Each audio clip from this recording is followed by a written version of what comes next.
members of the public who happen to be looking in tonight. I will now call to order a committee meeting of council on Monday, April 27th, 2020 at 7:45 p.m. I will now look to recording of attendance, and I note that all members of council are in attendance. I will look for a motion to approve the agenda as written, please. Deputy Mayor Henderson, thank you. And a seconder? Second it. Councillor Akaji, thank you. All in favor of approving the agenda, please signify by saying aye. Aye. Aye. Any opposed? Hearing none. The agenda is approved. I will now move to disclosure of conflict of interest on any matter before council this evening. Hearing none, we can move on. We have no presentations, and we will first look to the review of wording of any bylaw and motions to be presented at the regular or special meeting of council. Council, before we get into that, there's a considerable number of them, but just today, Chief Administrative Officer Spear spoke to me about perhaps deferring some of the things for consideration. He had hoped to be able to present us with a budget report that isn't quite ready yet in terms of reevaluating the budget because of COVID-19. And many of these motions, before they can be brought forward at a subsequent regular special meeting, are going to have to be discussed by us. And the revised budget based on COVID-19 is going to be a significant factor in those discussions. So it may be that we want to wish that forward. Mr. Spear, could you address that for us, please? Thank you, Your Worship, and certainly just so as Mayor Naish alluded, the COVID-19 is having a fairly significant impact more on our utility department than within the general operations, because 80% of our revenue is from taxes or property taxes, and those funds are still coming in. However, I have been working on a revised budget and got really close, but then with the announcements last week by the province on the phased-in approach, it added some questions that I had to reconsider and talk to council about. For instance, I almost feel like the arena won't be operating again until the new year by the way they're looking at it. I've got grave concern, so that has a big impact. So I've actually had about 90% done. Then after I read that, I thought, gee, I better, and the wharf is kind of the same thing. There's some questions there that I've had to post to Transport Canada in order to find out what their long-term plan is on certain user groups there. And so we'll get some of those answers, and what we're proposing is to get together again on the 11th, which is a week after next week's meeting, the Monday after next week's, and we'll have everything answered, or I guess answered isn't the right word, but at least my predictions based on what we know now. And a bit of a hurry is, if council remembers at the April meeting, we had some items for Edward Street that we'd tabled until the May meeting. Well, we have 60 days to adopt those before the tender basically expires. So the tender expires, meaning that it's not, the proponents don't have to hold onto it until May the 15th. So on May the 11th, I'm proposing is to do a long presentation, I guess, on the budget. And then after that, all of the items that are within the capital tonight, move them to that meeting on the 11th, and council can discuss, debate, and decide that night whether to proceed with some of the items, all of them or none of them. Thank you, Mr. Spear. Council, any comments on that? It seems to me to be a reasonable approach, and it's just premature for us to be thinking about awarding tenders until we get Mr. Spear's revised budget report. Agree. Everybody okay with that? So anything that has to do with building streets or that sort of thing is off the deck and docket for tonight? That's correct. So you can just skip over them, and we will not add them to the regular meeting agenda next Monday. So Right. should that be, have been in the minutes, like that we're going to adjust the agenda? We accepted the agenda as written. Now we're adjusting. The committee meetings are a little different, meaning you kind of decide on a item by item basis. Okay, It's kind of taken away a handful of them. There's 4 or 5 motions there regarding capital investments. So if everyone's okay with just postponing those until the 11th, we can skip past those pretty quick for now. I have no problem. I just want to make sure we're following protocol because I wouldn't want someone to say that we weren't. Thank you, Mr. Spear. I think what we'll do, Councillor Akaji, you raise a good point. And one of the other options is just very quickly to go through and just defer those to the May the 11th meeting as we go through them quickly. We don't have to go through all the, we'll make sure that happens. Okay,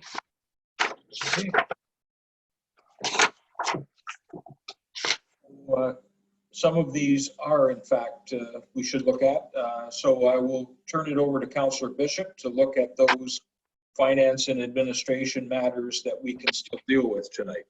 Okay, well, if I start reading one and you tell me, hey, no, not that one, you'll have to interrupt me. So I'm going to talk about the very first motion. It regards respectful workplaces policy. That one would go ahead. Yeah. Is that correct? Councillor? Are we okay on that one? I am. Okay, Yeah. so the reference number is FA 200201 dated April 27th, 2020. Subject is Respectful Workplaces Policy P20-01, former Citizen Code of Conduct. At the March 2nd, 2020 regular meeting of council, a draft Citizen Code of Conduct was brought forward to council for discussion. The purpose of this policy is to provide a means whereas town business is conducted with respect and decorum for anyone attending a meeting, event, use of facility, or interaction with staff or council in public. From the discussion, council tabled the decision to move forward on the code and directed staff to make revisions.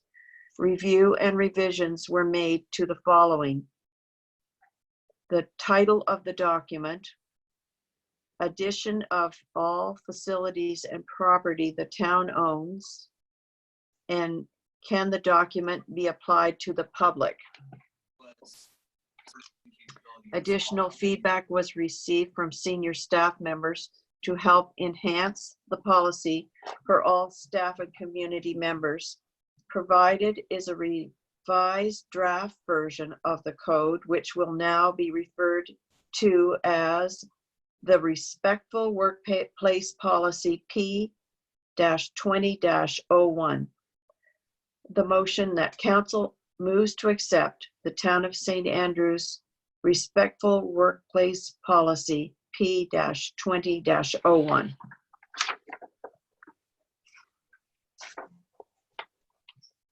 Okay, so is everyone all right with putting that forward to the May 4th regular meeting? Can we drop the underneath it says former citizen code of conduct? Can we just drop that right out of it? And then it reads at the March 2nd, 2020 regular council meeting, it says a draft citizen code of conduct. It should just say a draft respectful workplace policy. It just clarifies it. And then there's a question in the background that says, can the document be applied to the public? We should probably remove that as well, right? Yeah, that was a question for the lawyer, I assume. Okay, all right, we'll take that out of there. All right, so everybody okay with that one? Yep. All right, I gotta. Love the new title. It's an excellent title for that now. I agree. All right, the next one, the arena storm sewer separation, that's not gonna fly right now. No, that's a May the 11th, so we'll defer that to May 11th meeting. All right, now. Okay, here's the next one that I've got then. FA 200405, April 27th, 20. The subject is an amendment number A-6 to bylaw number 16-01, a bylaw of the town of St. Andrews respecting remuneration of members of the town council, first reading. In 2019, the town of St. Andrews Council directed staff to investigate a per-hour stipend for coverage of care services for council members during events and official functions. Staff conducted research into remuneration bylaws for municipalities across Canada. From the review of bylaws, municipalities offer a range of stipend for care coverage for babysitting, but not for additional care coverage. Provided is Amendment A-6 to bylaw 16-01 with the addition of a babysitting, child minding, or personal oversight care coverage. In order to be eligible for the funding, receipts need to be submitted to the town office before remuneration can be provided. And the motion that leave be granted for first reading of amendment number A-6 to bylaw number 16-01, a bylaw of the town of St. Andrews respecting remuneration of members of the town council. Your worship. Comments? Can we just table this one until the 3 months before the next election? So that way we're reading this through for the next council. The main benefit of this was to attract people for municipal election. I think I might be the only one that has kids that is at the age to look after maybe on here, but I don't think my wife and I are going to require a babysitter anytime soon. So I just thought, just in the best practice of voting pay increases and benefits, that we just hold this off until the end so we can pass this on to the next council and not be a benefit for myself unless, of course, I'm elected again and run. May I say something, Mayor? Yes, certainly. It might not just be babysitting. It might be an elderly person that you might have in your home that you're caring for or something like that. So it could affect many folks in different ways. So I'm just saying it might not just be childcare, you know? No, but the same thing is just the habit of voting it in for the next council is what I was hoping to accomplish. Yeah. Okay. Could I follow up from Edie? And just to clarify, this does cover all those scenarios, right? It's not just childcare. Right. Okay. Correct, yeah. I could go either way. I'm not too tied with the whole we can't give ourselves a raise. I mean, it's not often good practice, but this is less a raise, more an equity issue, I think. Yeah. That if someone does have elder care or has to be the person in charge of that to find someone, or childcare, whatever, that I think this is just good policy. And it's not a pay raise because they have to pay it. It's just, it's an expense. So Yeah, if that's we want to right. push this through, I have no objection. I understand where the deputy mayor is coming from, but I don't think anyone's going to call us out for some nefarious plot on this one. Yeah, in effect, we're just adding an eligible expense that council members can claim for that wasn't in the eligible expense list before. Yeah. Correct? I have a couple of comments on this one. First off, this should be an amendment to bylaw 18-04, not 16-01. And secondly, the numbering, adding the new section, it would come out as para 2.6 instead of para 8. Okay, thank you, Councilor Brew. We'll get that amended.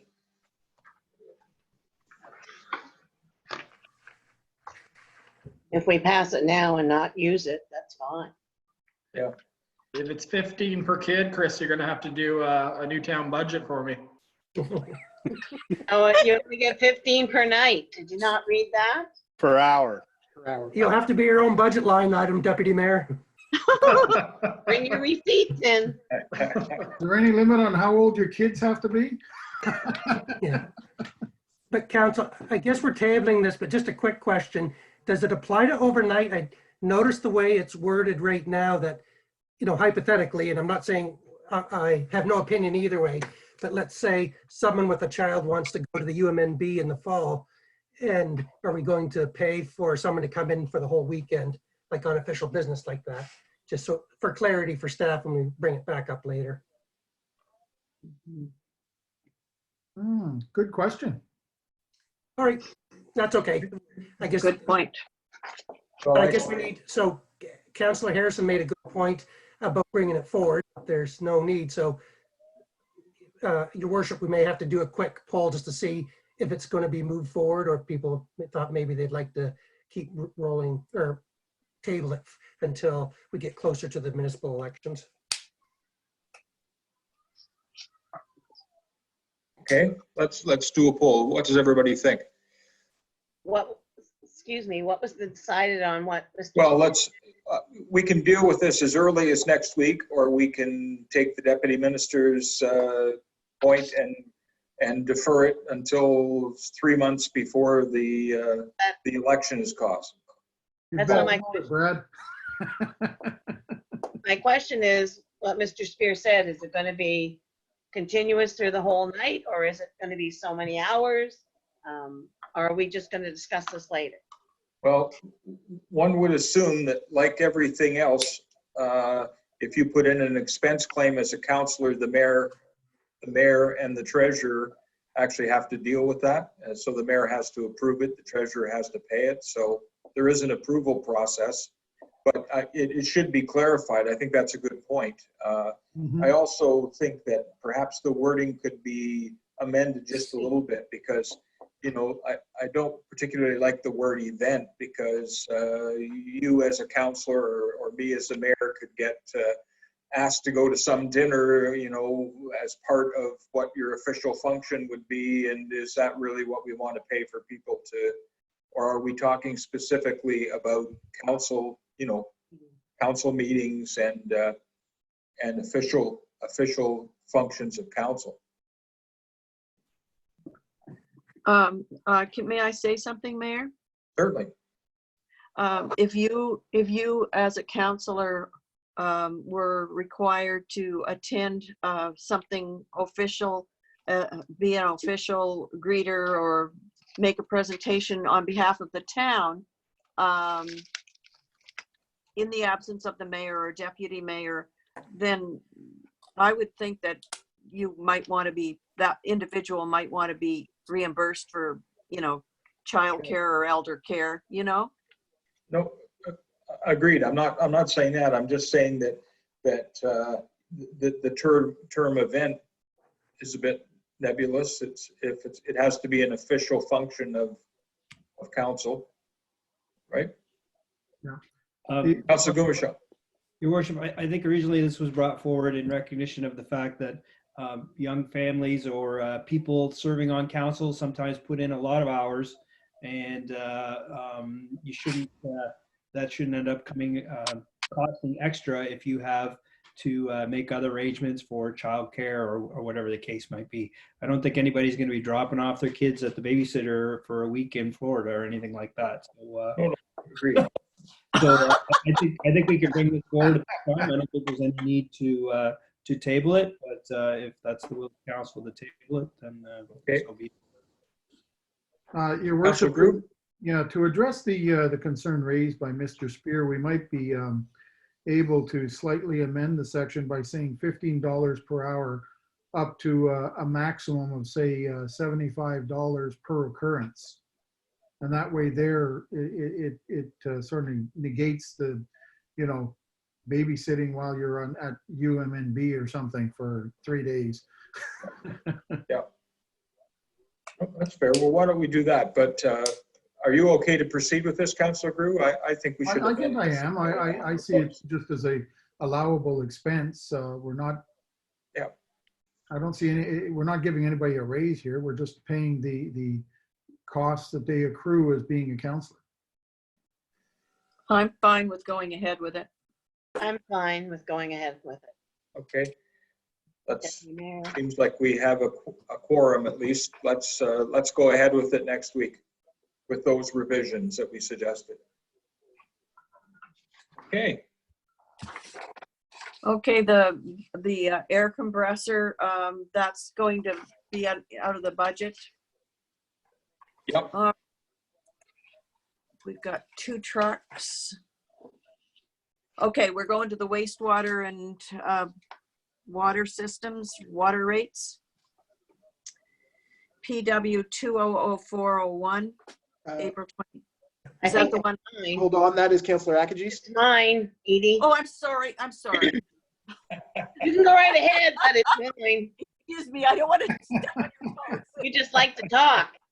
I wasn't paying attention there. Okay, I just have a question from the last one that we're not going to look at, but the numbers are different. Was that a mistake? Just a typo error? Just a typo. The last one? Okay, thank you. All right. PW 200401, and it's submitted by Councillor Akaji.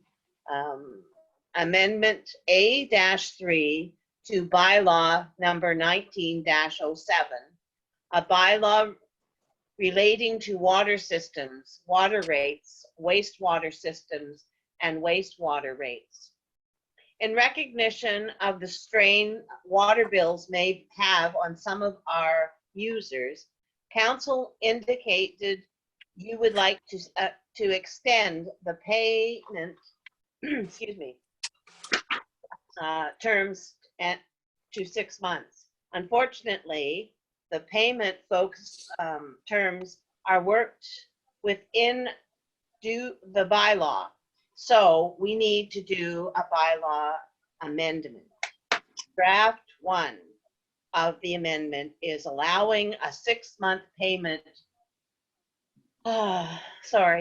terms for the spring billing only. We would recommend taking a wait and see attitude before extending it to the fall billing. So the history of the motion from the background is motion 143-14/20, amendment to the amendment A-3 to bylaw number 19-07, a bylaw relating to the water systems. Motion 144, which is another motion, 04/20, amendment A-3 to bylaw number 19-07, a bylaw relating to water systems, water rates, and as amended first reading. So the motion is that leave be granted to move to second reading of the amendment number A-3 to bylaw numbers 1907, a bylaw related to water systems, water rates, wastewater systems, and wastewater rates. Can we do that on May the 4th? I think there's a second motion there too. Yes, there is. Yeah, okay. So the second motion is that leave be granted to move to third and final reading of amendment number A-3 to bylaw number 19-07, a bylaw related to the waste systems, water rates, wastewater system, and wastewater rates. So those would be the 2 motions for May the 4th. Council, everyone okay with that? Your Yes. Worship, can I just interject quickly? Certainly, Mr. Chair. So, Council, we've had a couple of requests about re-looking at the new water bylaw. I'm indifferent to it, to what Council chooses. I'm just wondering if we want to postpone those two to the May 11th meeting too, so you can have a deeper discussion about that. It's instead of amending this part of it just on the terms, then if you want to redo the schedules later, then doing it separately, that we could tie it in together. But again, that's up to you. Just add on to that, there's been a large user that has asked for us to look at the rates completely, not just deferring it. So to understand the impact it has on their business with COVID-19. So Okay. I don't know if there's any benefit to doing it now or just holding it off till after to our CAO's thoughts. But with that being said, the large user is looking for probably a cut in water rates. So the reality is they're not using as much water right now as well. So they're naturally going to get less of a bill, but that's a conversation that we might be able to have better when we have more visibility into what we think will be the impacts on the water rate. I don't know if you're speculating, Mr. Spear, what it will be like. That's a pretty hard exercise, I'm sure, to do. Well, it seems that seems sensible to me. This is a COVID-19 impact on budget, which seems to fit with the May 11th meeting. All right. The one thing I would add with this is we have to be very mindful because our utility budget right now, we're so far in the red. It's scary. And if we cut the water rates, we are going to be in serious trouble. Well, let's have that discussion Yeah. on the 11th. Agreed. Okay. Okay. So that one's deferred. All yours, Councillor Groom. I actually have one. Yes. Of course, now the May 11th meeting is going to take about 2 days, but So do we get that $75? Okay, next item is PS 200305. It's Amendment A4 to Bylaw 0604, a bylaw of the municipality of the town of St. Andrews respecting noise in the town of St. Andrews, first reading. As suggested by our municipal lawyer, amendment number A4 to Bylaw 06-04, a bylaw of the municipality of the town of St. Andrews respecting noise in the town of St. Andrews is in relation to replacing sections 7, offenses and penalties provision, 8, validity, 9, commencement, with the new amendment A4 that incorporates administrative penalties. Please see provided bylaw and amendment A4 for reference changes. A public hearing of objections is not necessary for this amendment as it does not make significant changes to the bylaw. The motion that leave be granted to move to first reading for amendment number A4 to bylaw 06-04 of a bylaw of the municipality of the town of St. Andrews respecting noise in the town of St. Andrews.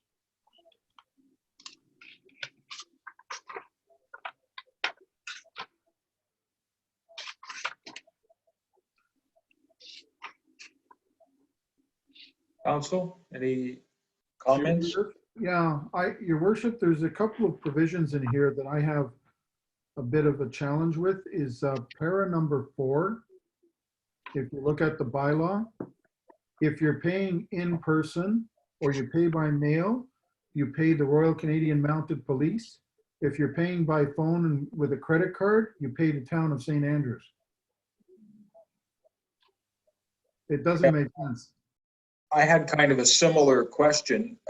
I like the idea of opening the police station so people can go there and pay their fines, which is what I've been lobbying for 4 years, but we're not quite there yet. So I'd almost should say either or just pay the town. I would say We pay get the money town, anyway. because I'm not sure we'll get the money from the RCMP. that is correct. It was originally put in the original bylaw so the RCMP could collect on site if they laid a charge, but right now all fines are being received at the town hall. Okay. So we'll just make that modification.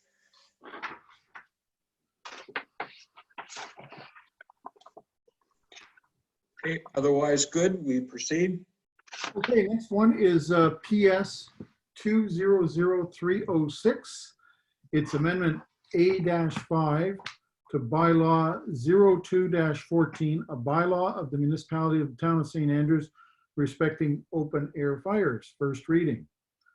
As suggested by our municipal lawyer, amendment number A-5 to bylaw 02-14, a bylaw of the municipality of the town of St. Andrews respecting open air fires is in relation to replacing sections number 4, offenses and penalties. With the new amendment A5 that incorporates administrative penalties, please see provided bylaw and amendment A5 for reference to the changes. A public hearing of objection is not necessary for this amendment as it does not make significant changes to the bylaw. The motion that leave be granted to move to first reading for amendment number A5 to bylaw 02-14, a bylaw of the municipality of the town of St. Andrews respecting open air fires. And again, your worship, I have the same concern, is that the reference to the Royal Canadian Mounted Police for fines. So if we could just amend that to be the town of St. Andrews, that would be great. Okay, good. Everybody okay with that one to go forward next week?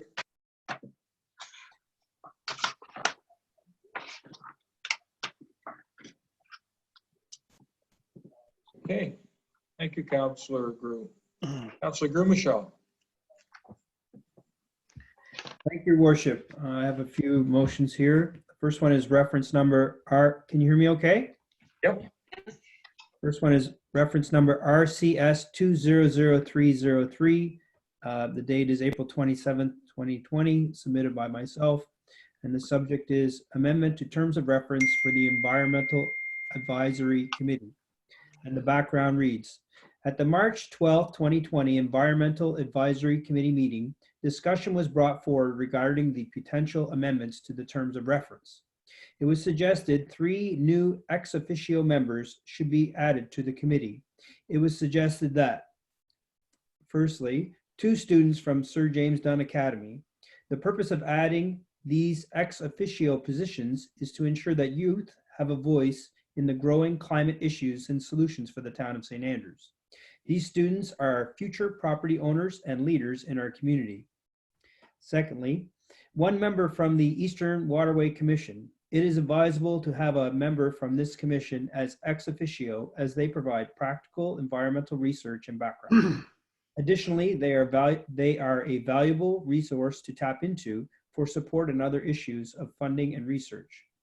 And finally, that the Shamcook Watershed Homeowners Association should be listed as a group to maintain contact with for discussion purposes. Based on the terms of reference, the committee agreed these amendments through consensus.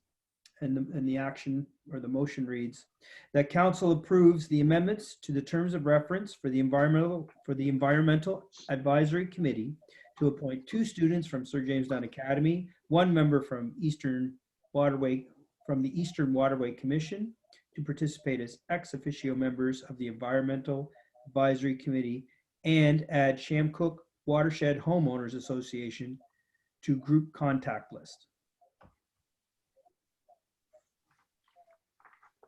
Through you, Your Worship, just one aspect. I will note it should be the Eastern Charlotte Waterway. I will make the adjustment to the motion report for the meeting. Thank you, Mr. Knopper. Just a question. These advisory committees, did not council appoint all the members? So this is a motion to agree to add members, but will we then have the advisory committee go forward and suggest to us who should be appointed to those positions?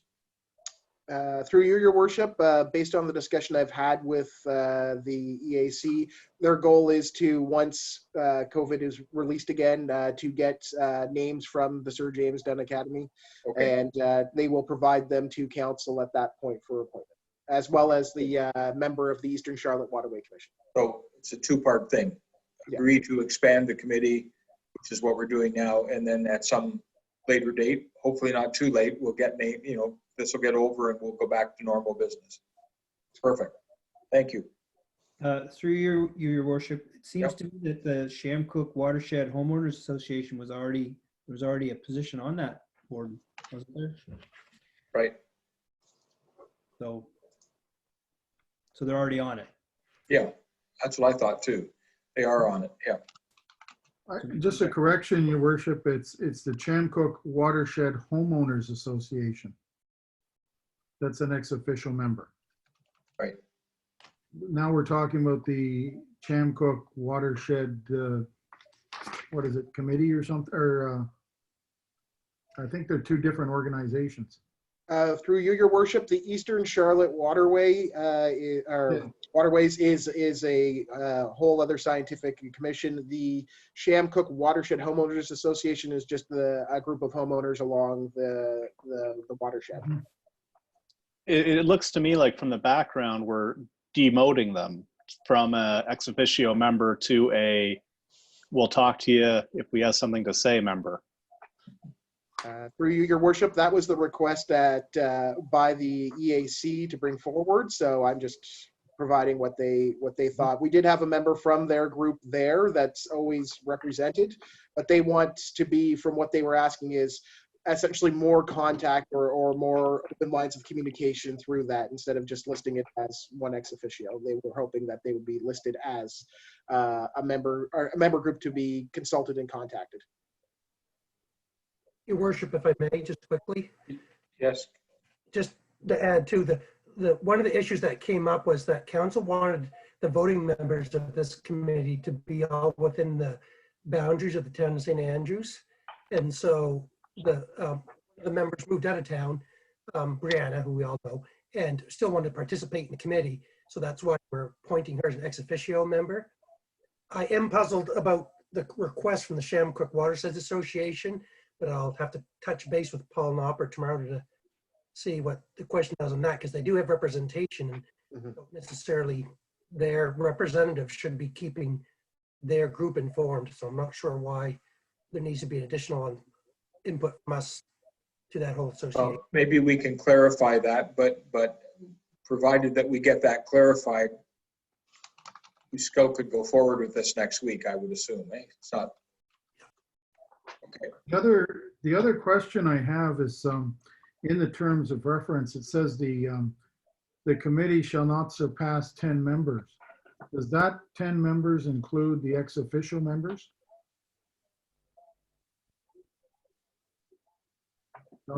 Through you, your worship, at this point, from what I know, there's only 5 to 6 members on the committee right now. So they're hoping to fill those vacancies and get up to a maximum or close to their 10. Okay, good. Thank you.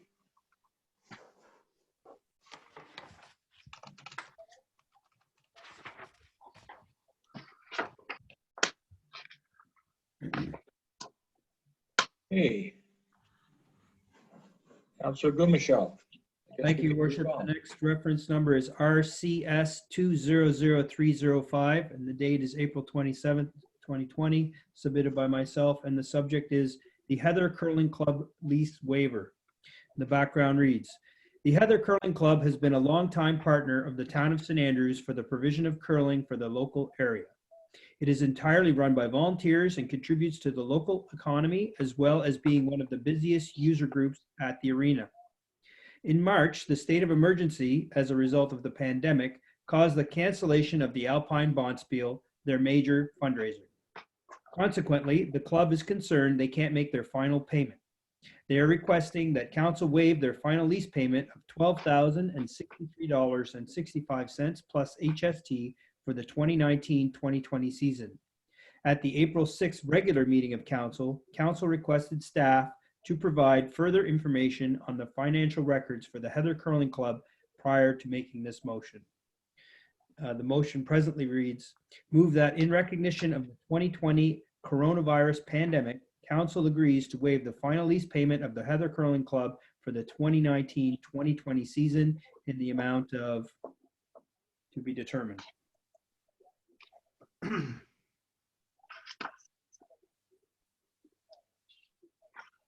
Okay, we do have some additional information, Mr. Spear. We've got what we asked for in terms of the information on which to make the decision next week. I believe so, Your Worship. They made a case of how much revenue they've lost. Basically, Alpine Bonspiel appears to pay for their for their final payment. The final event pays for their 40% of their season, which is the final payment. But I'm not This, sure how much savings they may or may not have. It's up to council if they want to pursue that any further. This is money owed from 2019, correct? Or not really? It overlaps, doesn't it? Yeah. Correct. It's the same as the hockey season for 1920. So Right. the 20% in December, 20% in January, 20% in February, 40% in April. This just occurred to me, and it may be not relevant, but this is a COVID-19 casualty as well, correct?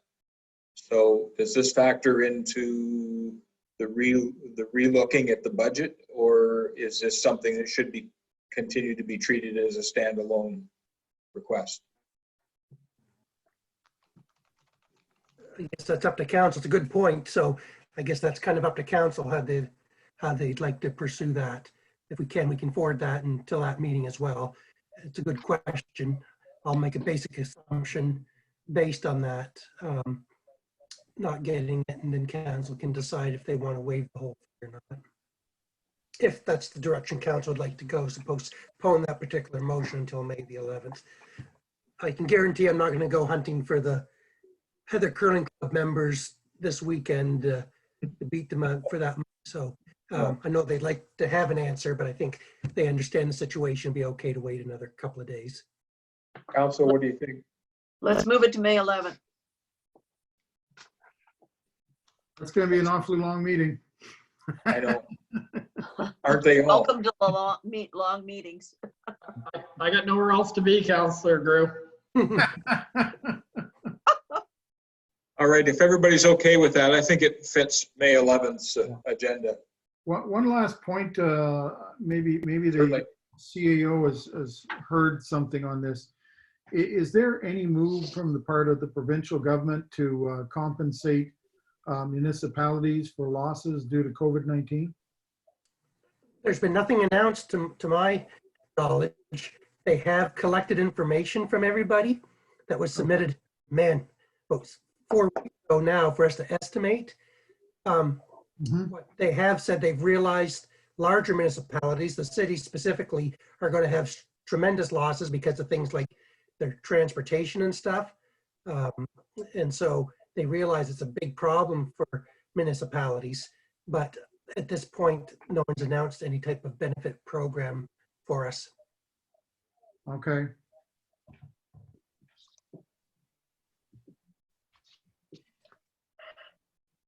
I don't think we should count on it, but I don't think we should rule it out either. I think we should lobby for it if we can. I know the mayor of Toronto said on TV the other day that he's looking for 1.5 billion from the federal government. Essentially. 1 billion would serve us well. Yeah, we'll go for that. We'll take. Anyway, okay, the 11th. Thank you. Next. Myself again, your worship. The next one is reference number FA 200408, and the date is April 27, 2020, submitted by myself, and the subject is Off-Highway Vehicle Bylaw 20-04, first reading. The background reads, over the past several months, the town of St. Andrews has received several complaints regarding recreational vehicle use on walking trails. These recreational vehicles have been causing damage to the sides of the trail, not respecting walkers and spacing, creating issues with driving on paved trails, etc. Based on the feedback that the town has received, presented to council is a draft of Off-Highway Vehicle Bylaw 20-04. This bylaw will help to regulate the use of recreational vehicles in the town of St. Andrews on town property, trails, parking lots, etc. Additionally, e-bikes or electronic bikes have been incorporated into this bylaw as they are becoming a more popular form of recreational travel. And the wording on the motion is that leave be given for first reading of bylaw 20-04, a bylaw of the town of St. Andrews regulating off-highway vehicles.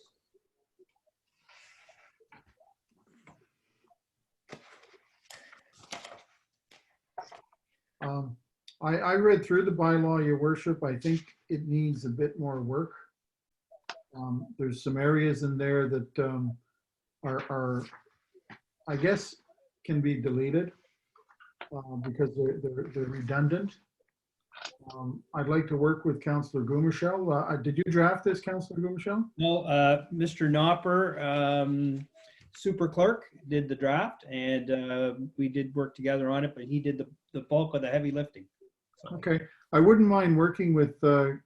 Knopper and maybe yourself and just streamline it a bit and make it a bit more usable and maybe for the next council meeting, maybe even for June or something.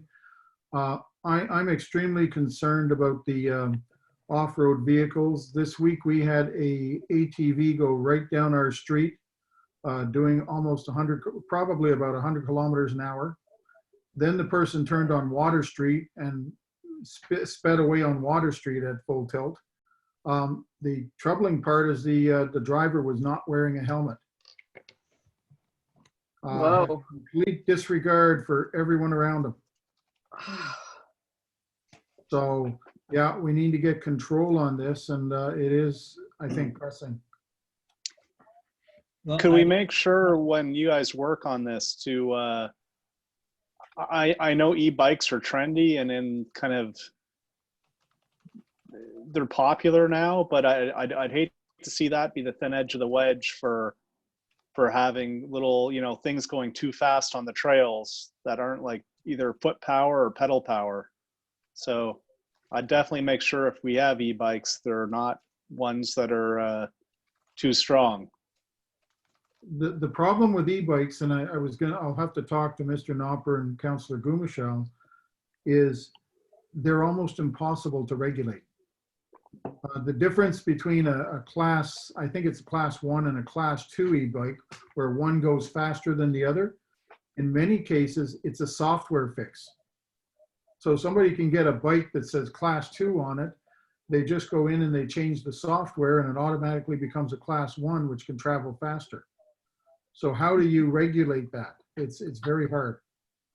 I think it's, and then you get people like Councillor Gumashell who can pedal 30 miles an hour. He's got a helmet on.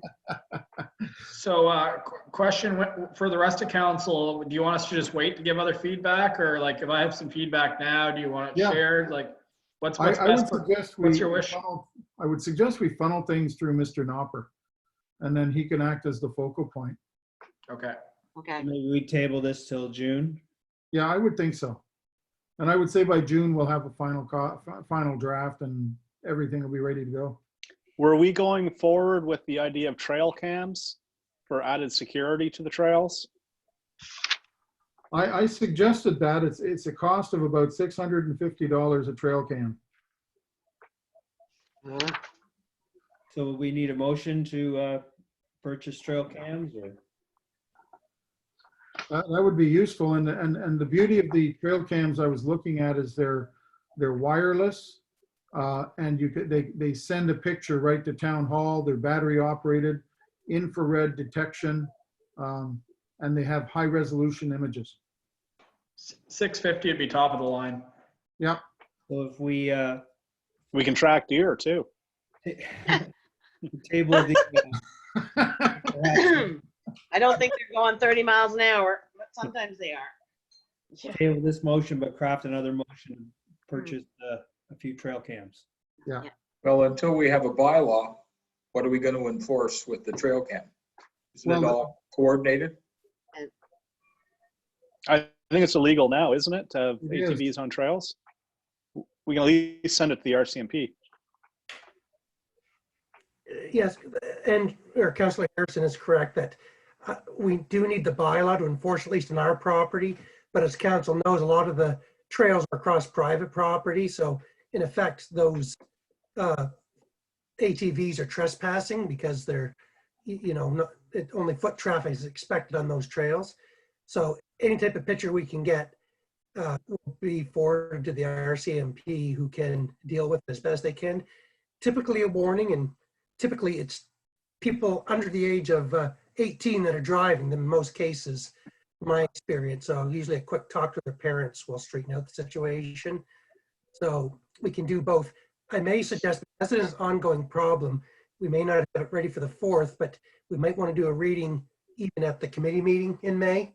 So we can do first reading in May and possibly second and third reading in early June if we can get it together so we can enforce it sooner rather than later. But again, be specific, because I would have thought ATVs were illegal too. They're definitely illegal on the roads. So Councillor Drew, if you remember the date and time, we do have some cameras and along there that we might be able to look at, and just send me a quick email and we'll have a look and see if we can see them on our cameras outside town hall and forward those over. But the trails are a little bit different. We do need a bylaw to enforce those more stringently. Have we discussed this with Sortie yet? I was wondering if there's an opportunity, since some of these trails are not on town land, if it might make sense to provide them a grant to purchase the cameras so they can use it at multiple locations, and they may actually do a better job of checking on them. And I'm just wondering, just as an option, if we talk to them. That would work as well. My biggest concern on cameras, especially these trail cameras, is they might get stolen if you don't have them well hidden. I know that MB Trails had a trail counter on our trail and it lasted less than a few days, a couple years ago now. Those numbers would be great to have of how busy the trails are, but trail counters are expensive. So. Well, and to be honest, we shouldn't talk security stuff, but we've got concerns about the quality, that if the $650 cameras, which are top of the line, they might see a deer fine, but will they provide enough identificational marks of a biker and the person driving it in order to make it a chargeable offense? So You're looking at a 12 megapixel picture. they'll That's be motion traveling activated. at a significant speed compared to a deer. Yeah, I think we'll definitely buy one, but I won't buy too many just to ensure. Then we can move it around and anchor it down. So like you say, people don't know where they are, and then we can see if they're going to do the job. Sounds like a prudent course of action. The other place we could possibly mount them, I would suggest maybe a couple of them, Chris, so that we can mount them in different locations. Like I know there's been a challenge at We I should, think we should probably not, if you don't mind, sorry to interrupt, Councilor Grew, but we should probably not discuss the locations of where they're going to be. Yeah, I agree. Sorry to interrupt. That's fine. That's unspecified locations. Top secret. Top secret. Right on. I do believe it's on the registers that to have a wider camera system for the town, similar to what they have in Grand Bay. We talk about that.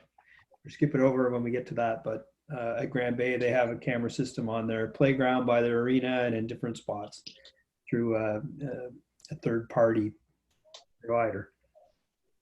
Might be something we'd look at in the future.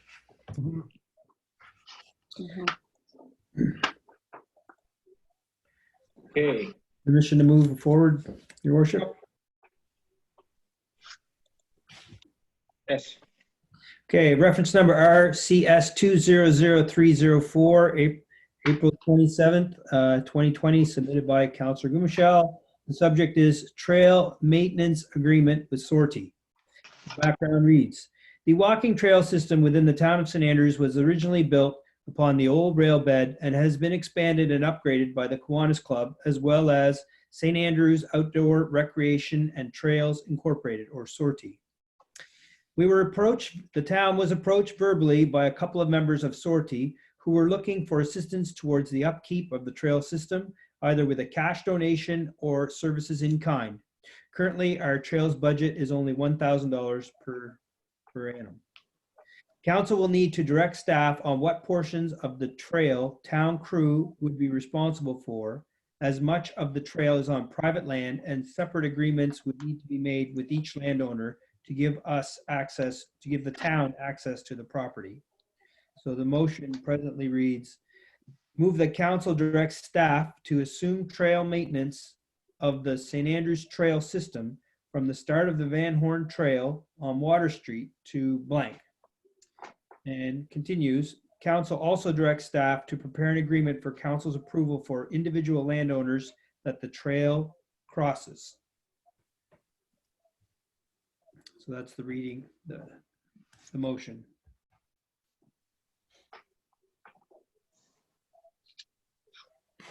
And Mr. Spear, I know a staff report that you've prepared on this for council.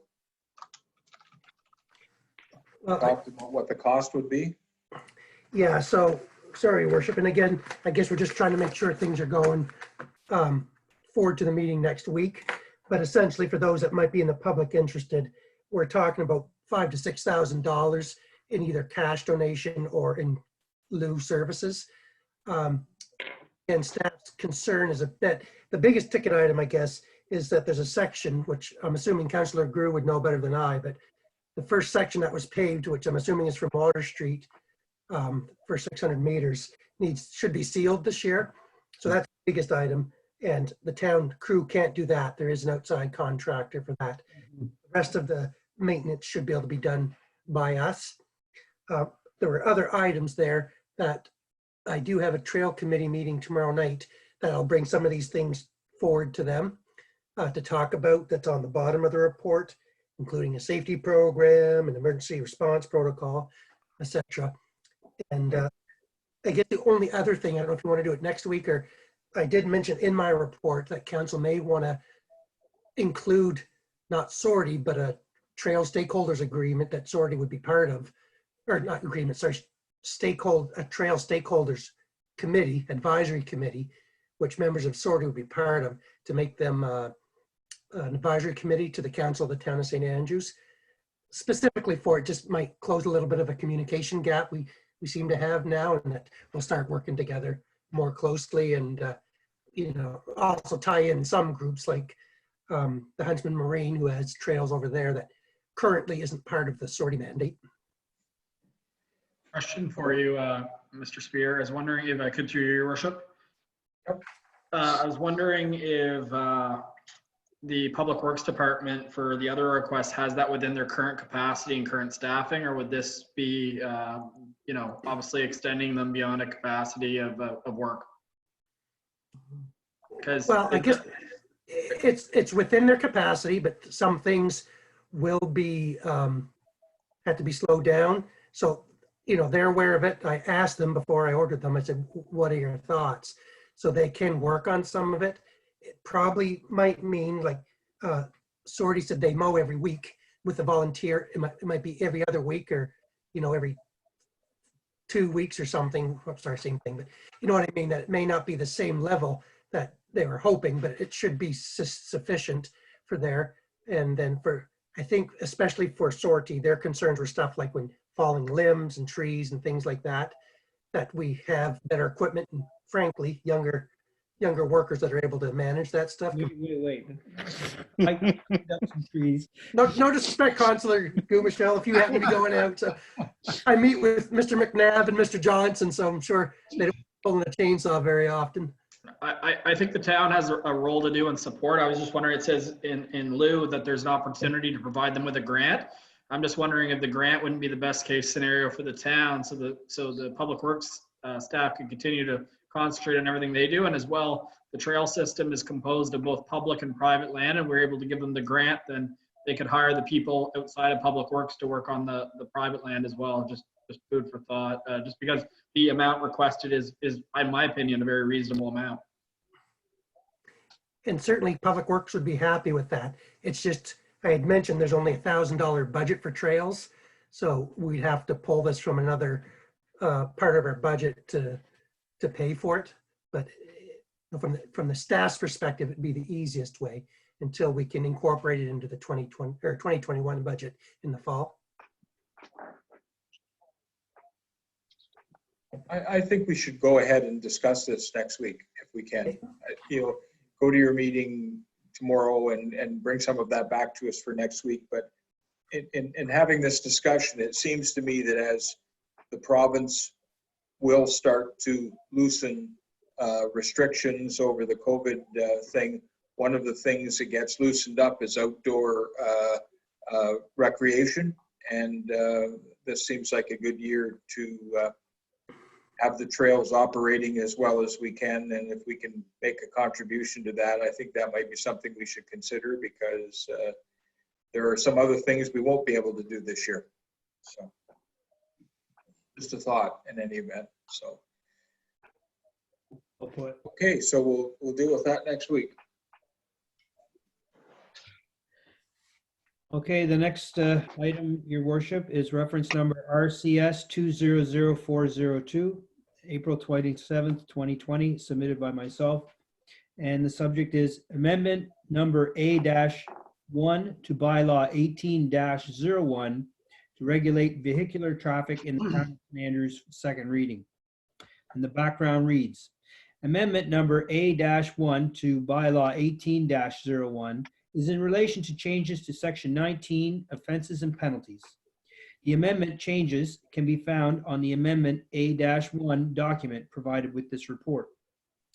The following is a timeline for the development of amendments for bylaw 18-01, a bylaw to regulate vehicular traffic in the town of St. Andrews.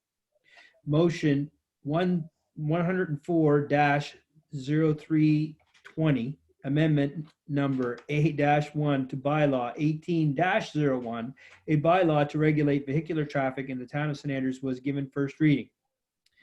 The motion reads, that leave be granted to move to second reading for amendment number A-1 to bylaw 18-01 to regulate vehicular traffic in the town of St. Andrews. A wordy one. Mhm. Okay. So Council? is this like parking fines? If I may, Your Worship, through you. Yep. Essentially, the Local Governance Act has created a new section called administrative penalties, which are a little easier for our bylaw enforcement officer to put out than fines under the TIPA. So we're just trying to move most of these amendments you've seen tonight to bylaws have been just to transfer those, what used to be called fines, to administrative penalties. Could I point out something I've noticed from, because we've done 3 of these now. Is there a reason why the noise one is such a harsh penalty compared to these ones? Because the lowest level on the noise penalty was $500, whereas these ones you start at $150. And I'm wondering, could we not have a scale? Because I saw something like it's like a barking dog or a car that's too loud. I mean, $500 seems a bit rich for, you know, something that could be just neighbors fighting. And maybe we should have more flexibility so it's not, you know, abused at times. I will say our bylaw enforcement officer rarely would throw a fine out for a barking dog on the first time, but I agree with you, the 500 may be a little high. So if you have suggestions when it comes to the bylaw Yeah. read this week, maybe. Because all the others are 150, so. I think originally the council of the day had it at 500 to be a strong deterrent from house parties or anything like that. And a 150, so I don't know, let's just say some teenager has 50 people over, $3 to blast music all night. It seemed like a deal. So that's why the 500 was originally introduced, but I agree that a range would probably be appropriate and maybe introduce it to an amendment next week.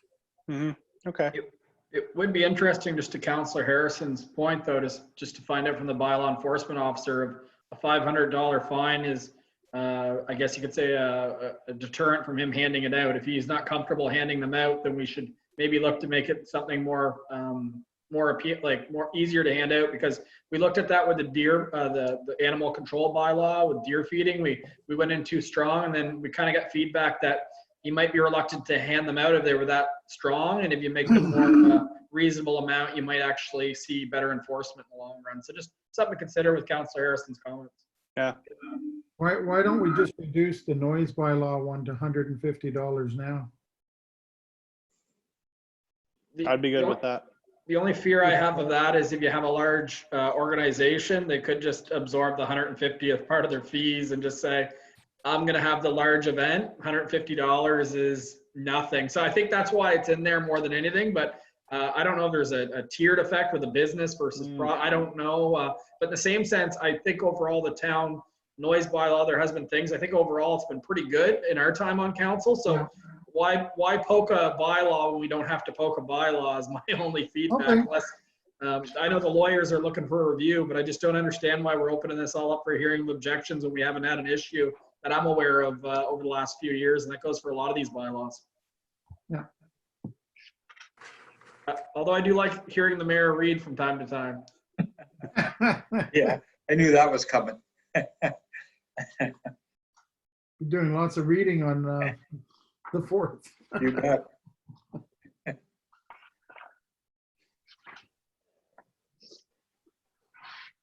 So council, before we proceed, I guess, I think that this one specifically we're on was on the vehicular bylaw, which I think is important. So we'll continue with that. But after the deputy mayor's comments, do we still want to move forward with the noise bylaw and fire bylaw amendments? I would recommend we do, for just in case we need it, leaving it up to you. Yeah, let's do it. I'd go ahead, just lower the noise one a bit. But if we could do it so, I don't know if you can break down different noise complaints or just have a tiered effect. So if you're a 3-time offender, it triples or something. I don't know. That would be a good suggestion. Look at the ruling. Oh, sorry. Sorry, 250 to 500 would be a good suggestion or something like that. That's what I was thinking, Deputy Mayor. We set a range that staff can, so a first-time offender would be at the lower end, but this is the 3rd complaint this month, and we hit them with the higher end type of thing. Mm-hmm. Agreed. That sounds good. Hey, it's good.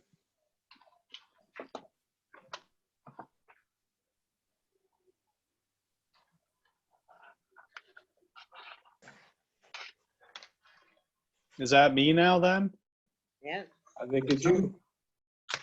So PED 200101A, Municipal Plan MP 20-01, 3rd and final reading.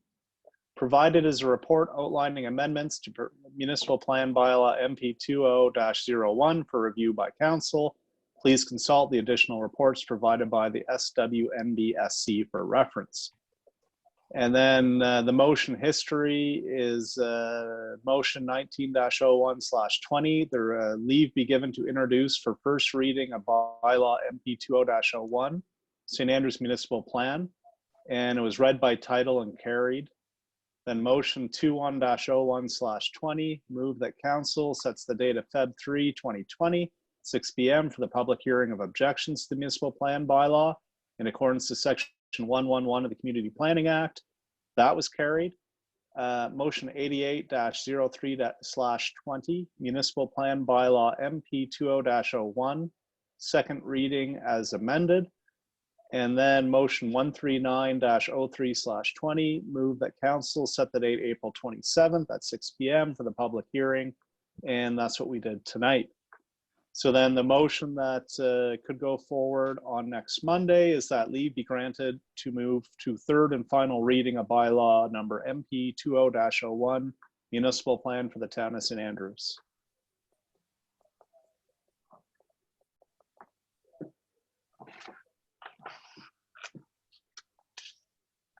Council, given the objections that we heard tonight, is 1 week significant to us to process all of that before we go forward? I'm thinking, I'd like some feedback on that from you guys. Your worship. Yep. And again, I certainly would welcome our planners' feedback. And I asked a question earlier in that meeting, and it was pertaining to doing all 3 documents at the same time. And I know that we have the authority to do it 1 at a time or 2 at a time or whatever. And I know that we were going to do 1, so that way we got the framework in place for the next council, but now that's not a factor. Despite the fact that we can do them 1 at a time, I don't know why we would do them 1 at a time now. Personally, I think they should all pass the exact same night so people clearly know what the municipal plan means in relation to the zoning bylaw. I really feel that it's a situation where, like tonight, there was a bunch of people that wanted to get on and talk about the chickens. Although it does pertain to the municipal plan, it might be better for hearing of objections at the zoning bylaw. So despite how we're trying to break it off in pieces to be more digested. What I'm hearing for the general public is they do want to see the whole package together. And I know that it's been a long process, and the last thing I want is another hearing of objections. To be honest, although I do appreciate hearing them, they're the same objections that we've heard since day one, to be completely honest. They're a little bit different with what we call it, but it's the same feedback. So to do it again, we're going to go through that same feedback again. But in the same sense, I'd really like to say, this is the municipal plan, and this is the zoning bylaw, and this is what they mean to each other. And I just personally feel like that would be the correct way of bringing this into effect for our community. I concur with that 100%. Your worship? Yep. Okay, just Councillor Groom? so that we're all aware of the repercussions, is we did first reading of the municipal plan in January, which means that we have to pass the municipal plan by June. Otherwise, we start at first reading again. We have to start all over. Well, we may just start at first It's reading. it's a valid point, but we have to do first reading of the zoning bylaw. So if we went to first reading for the primary plan at the same time, I don't Yep. see the difference, to be completely honest Another- with you. I know it's another hearing objections maybe that we have to go through that, which isn't fun, to be honest, because there is, Yeah. although many people keep it professional and their letters are very respectful, some people are making this personal, and that's not fair to anyone on this call. But the reality is I think there's some value in them seeing what the whole package looks Yeah. like. I hear you. The other thing that I'll just point out for council's benefit is the local, or sorry, the Community Planning Act, para 53, I've got it here, on making zoning bylaws. It says, on adoption of the municipal plan, a council shall immediately proceed to draft a zoning bylaw to carry out the intent of the plan. So basically, the Community Planning Act is telling us that it follows in sequence. So once you adopt the municipal plan, you then draft a zoning bylaw to carry out the intent of that plan. Doesn't mean you can't do it in tandem, doesn't mean you can't start the groundwork, but I think that the municipal plan has to come first so that we can. Could I ask, and follow on to that, when did we put the municipal plan on the website? Through you, your worship, the municipal plan was on the website after first reading, and it was available to the public at the beginning of February. And many different versions and updated versions have been added to the website, to the version we have right now of version 13. Or sorry, the zoning bylaw, or did I apologize. Through you, your worship, the zoning bylaw came in March, the beginning of March. So, I mean, it's been up there. So, For 2 months. I mean, our draft is public, you know, like this is one thing I don't get about some of these concerns and comments. It's there. So they could have seen this a month ago, or however long it's been, a month and a half. We're all sitting at home stuck. Not much else to do but read, you know, zoning bylaws if we so please. But I don't know. I think we should at least kind of push this ahead. As Councillor Grew said, it's actually set up to go one after another, apparently. So I don't see this as much of an issue to kind of push ahead with this. If I could, through your worship, I do respect the fact that it's been up since March, but the reality is I don't think this council's formally gone through that document yet and made changes. So what it says online could look a lot different from first reading to the hearing of objections. You know, that document is right now is a draft essentially. It's really not really giving the public a clear indication of any line items there that we may or may not like. So I just think to have the whole picture together would, and again, I understand Councillor Grew's comments, but I think we know that if we do them all the same time, when we go to third reading, we are going to do them all that night, right? Like it's all going to pass at the same time. It's not like you start with the primary plan, and if you did do that motion first and it got defeated, you would table the rest of the motions, the secondary plan and the zoning bylaw. My concern on this is that, and I can be swayed either way, is that when you look at the municipal plan, It's probably about 30 pages long, maybe 40, I don't know. The zoning bylaws, another 110 or so. And then the secondary municipal plan, which we can't forget, is another, I don't know, 40 pages. Xander's been doing an awful lot of hard work there. When we go to the public and say, yeah, here's a brick of 200 pages, we want your comments. How are we going to work that? And I can just imagine trying to get through that with any kind of public feedback and all this. There'll be all kinds of questions and issues. And I don't know how we're going to sort through it all. I think there's going to be issues either way, if you do them individually or all together. Anyone that's really concerned is going to go through all three of those documents. And the big concern that I'm hearing right now from some people that don't even have an objection to the main plan is just, we should be doing all three together at the same time. We have the time now. Before we didn't, we have the time now. But I mean, I haven't heard anyone talk about the zoning bylaw. Like, this is my point. It's been up there for 2 months. You can call it a draft, but I haven't heard any councillors say, oh, we have to change this. We've had it for almost a year, all of us. And so I haven't seen where these huge changes are going to come. I don't know why we keep putting a pause on this. And I mean, unless we're just suckers for punishment and love these late night meetings. I mean, we've done the work. We've done 2 or 3 hearings of objections on this plan. Do we really think it's going to change that substantially now? So I guess my question is when did we do the formal review of the zoning bylaw and make our changes? Or are we saying that everybody on this call is completely fine with everything in that zoning bylaw? Well, I think if there were big changes, I think we'd know them by now. No, I don't think so.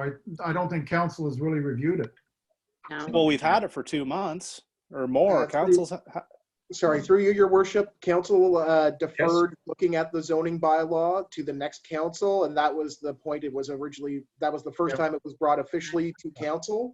So at this point, council has not actually taken the time to review it in the public. Well, yeah, we haven't reviewed it in public, but we've had it to review. I would appreciate to get some input from maybe Xander and Alex on their views on this and how we should proceed. I agree with that. I also think that although much of what we heard tonight in the hearing of objections was a replay of what we had heard before, there were some subtle differences that I think we need to address before we, and I don't think we're going to address all of those things with our planners before next week. So I don't think we're going to be moving the municipal bylaw ahead for third reading next week, and maybe we won't be moving it ahead anytime that soon, but we certainly aren't going to do it next week. So we're going to have to figure out a new revised timeline to get to the next stage. And then I think we need to deal with the deputy mayor's issues as well, of whether we can do this all at once, whether we need to do it all at once, whether it's advisable to do it all at once, or whether we stay the course. But I don't think we can allow this to run on for another year, because we will then be going backwards on the municipal plan. So I agree with what Councillor Grew has said. We have to kind of fit this in a framework.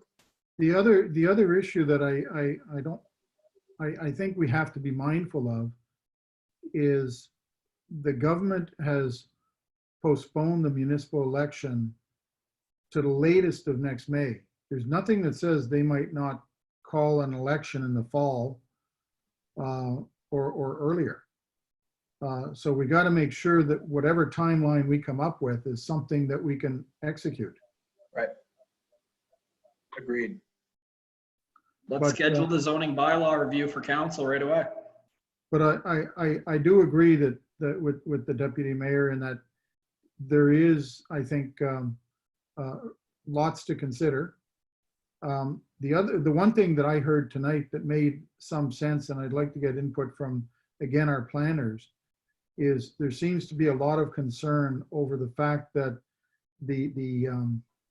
I guess the overlay is not fully cover the peninsula. There's that gap.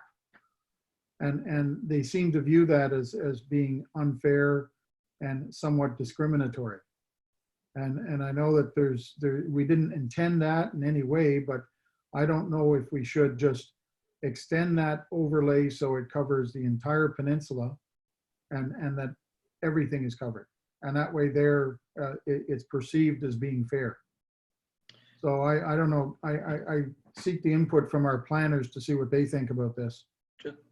Before I pass it over, just one thing I've been thinking about that too, Councillor Grew, but the only thing that I'm also thinking about is in our secondary municipal plan, the people that live in that area are subject to more rules than the people that are not in that area. Yep. So it goes both ways, right? So it's not that they're like in the other secondary plan, they're actually getting treated harsher than the rest of the town plat. So it just happens to be where they live and it's the development. But again, I just as a reminder to point us over to the planners was the benefit of not including that just to minimize the amount of permits that we have to issue? What was it, a time savings? Why did we omit them in the first place as a reminder? Because it was a few months ago.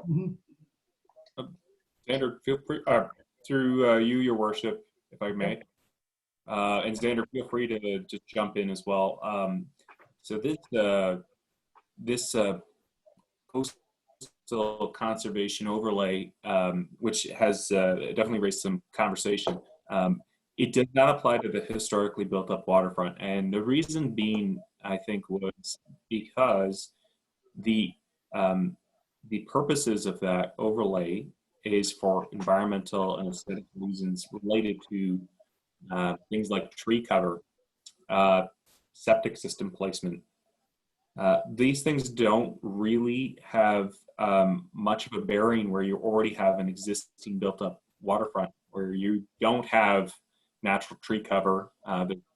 There's no septic systems allowed on such lots.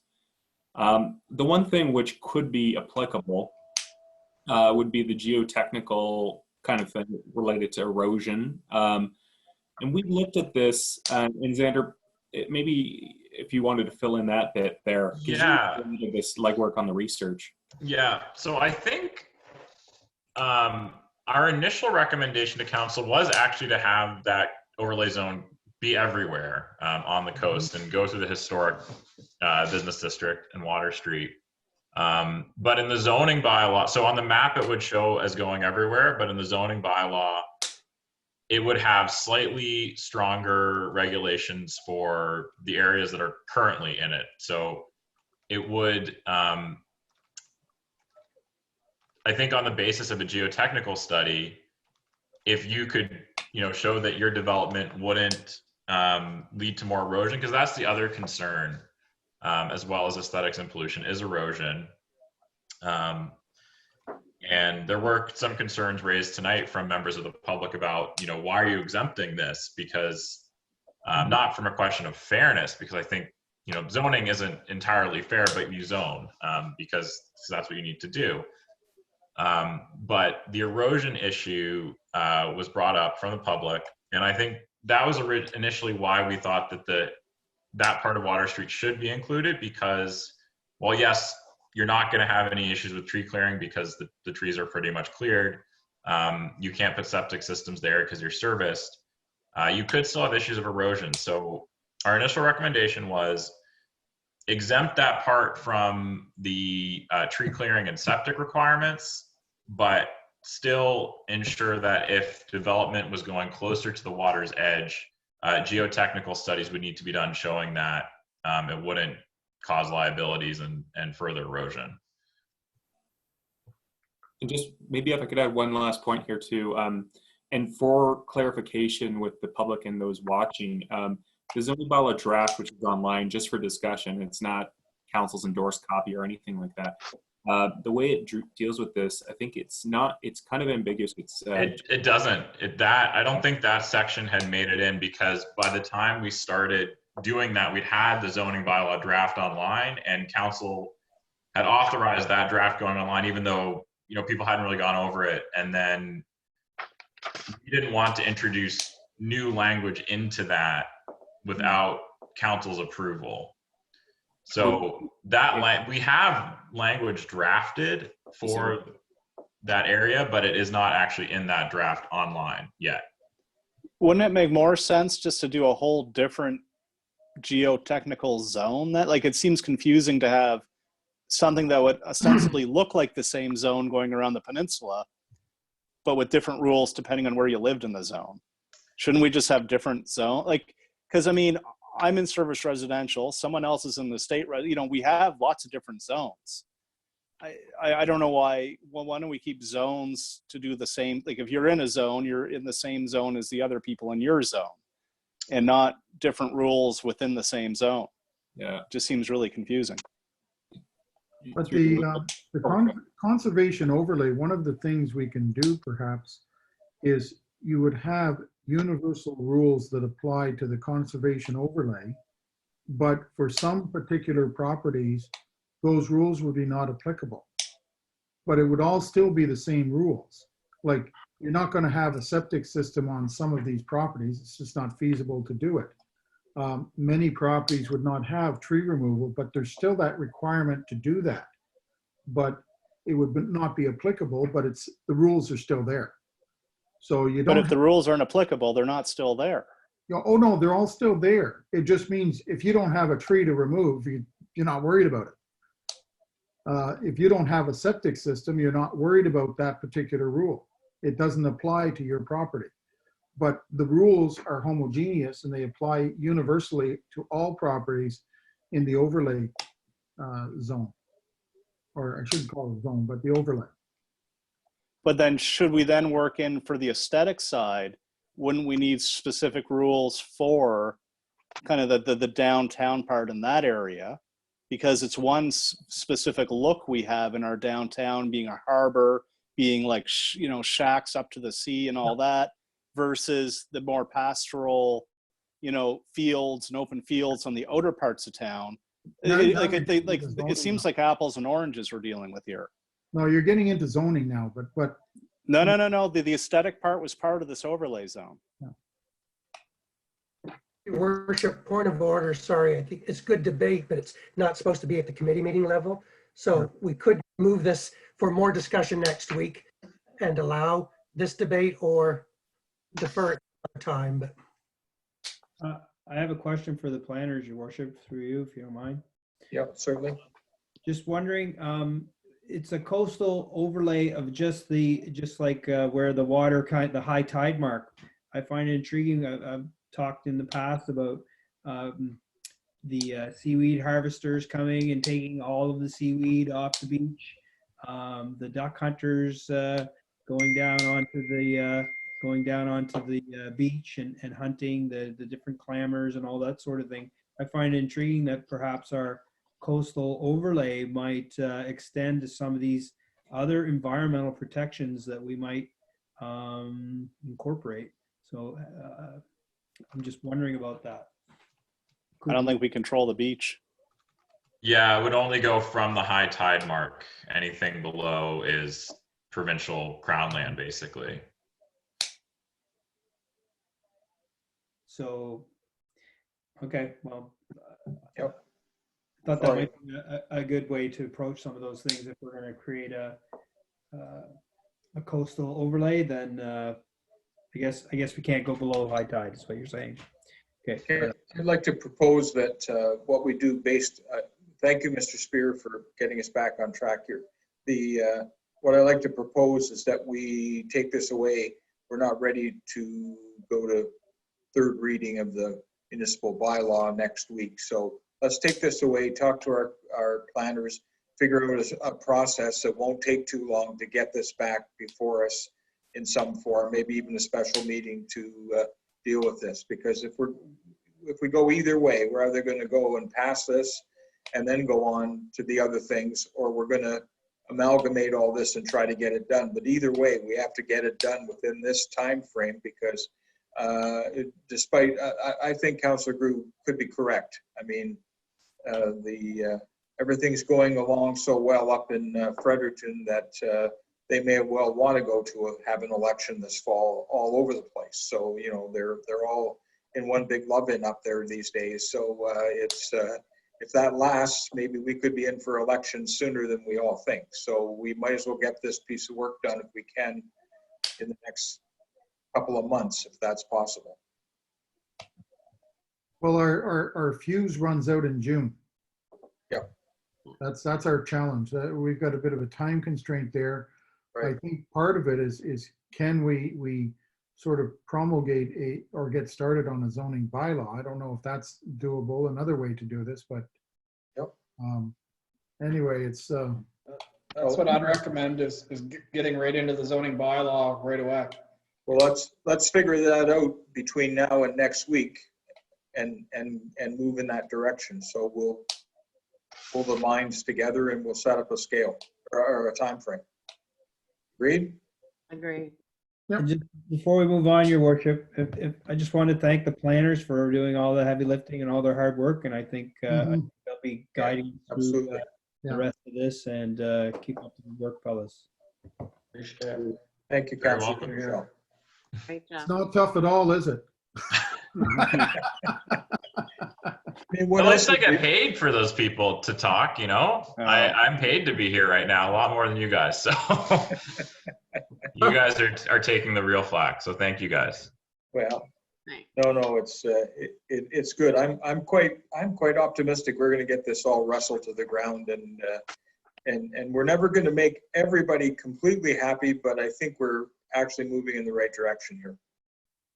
So may I ask a question, Mayor? Certainly. This Wednesday, April 29th meeting, is this still on for 6 o'clock? No, No. we postponed that. Okay, thank you. Your worship, will there be an opportunity for F2s as well? I got one more here. Oh, sorry. Yeah. I can finish this up because maybe we'll kick this down too. PD 200102B, and it's the date of the public hearing of objections for the secondary municipal plan. And I'll skip the motion history, but there's been a lot of history according to this. But it's basically to set the date of May 25th at 6 p.m. 2020 for, I assume, one of these Zoom meetings to get the hearing of objections for the secondary municipal plan.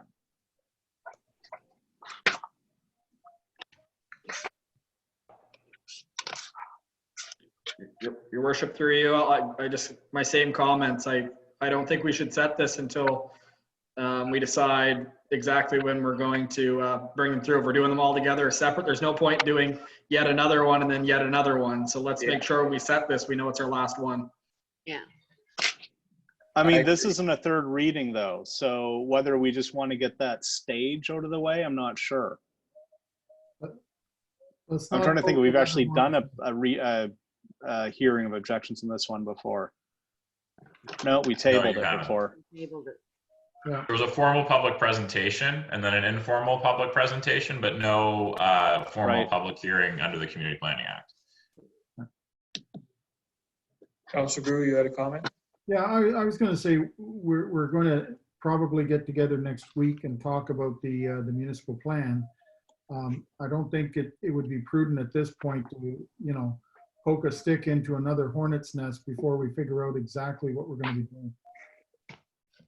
Now, this date though is May 25th, just to throw that out there. So it's a long stick we're poking with.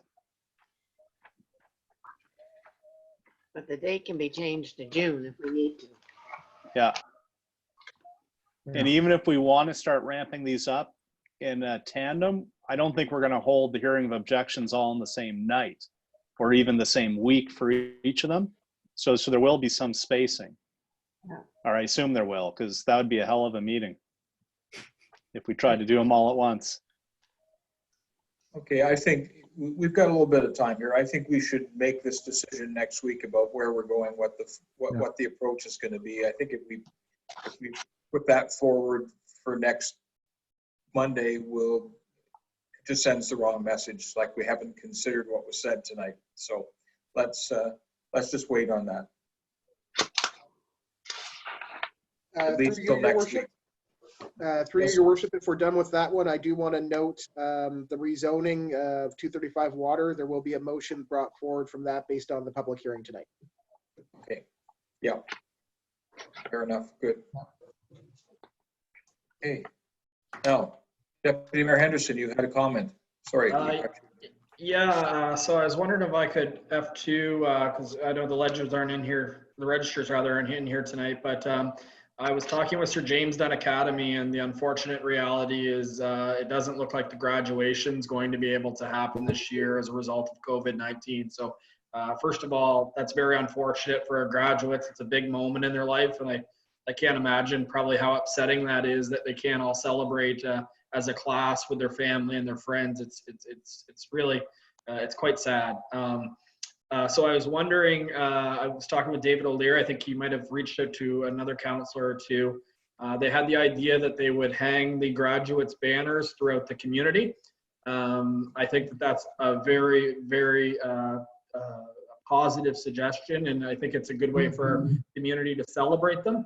I also look at that as down the road, you know, with no sign of the vaccine in place, you've got to think of Remembrance Day and how we have so many veterans in our community, some which obviously paid the ultimate sacrifice.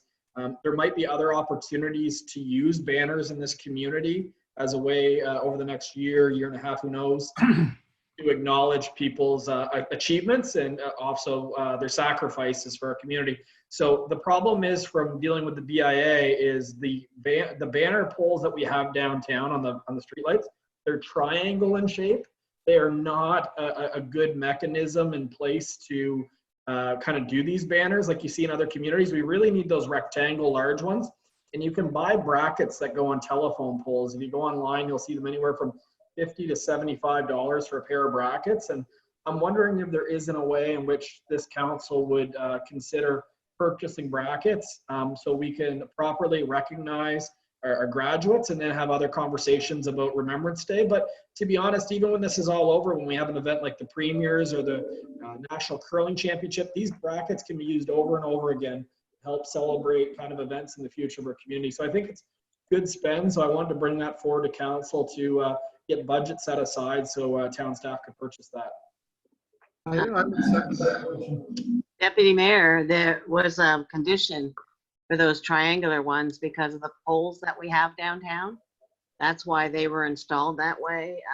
You have to check with Mr. Absolutely. So I think we should maybe So look to if we're going to put them on the telephone poles, we're going to need permission from NB Power to do that.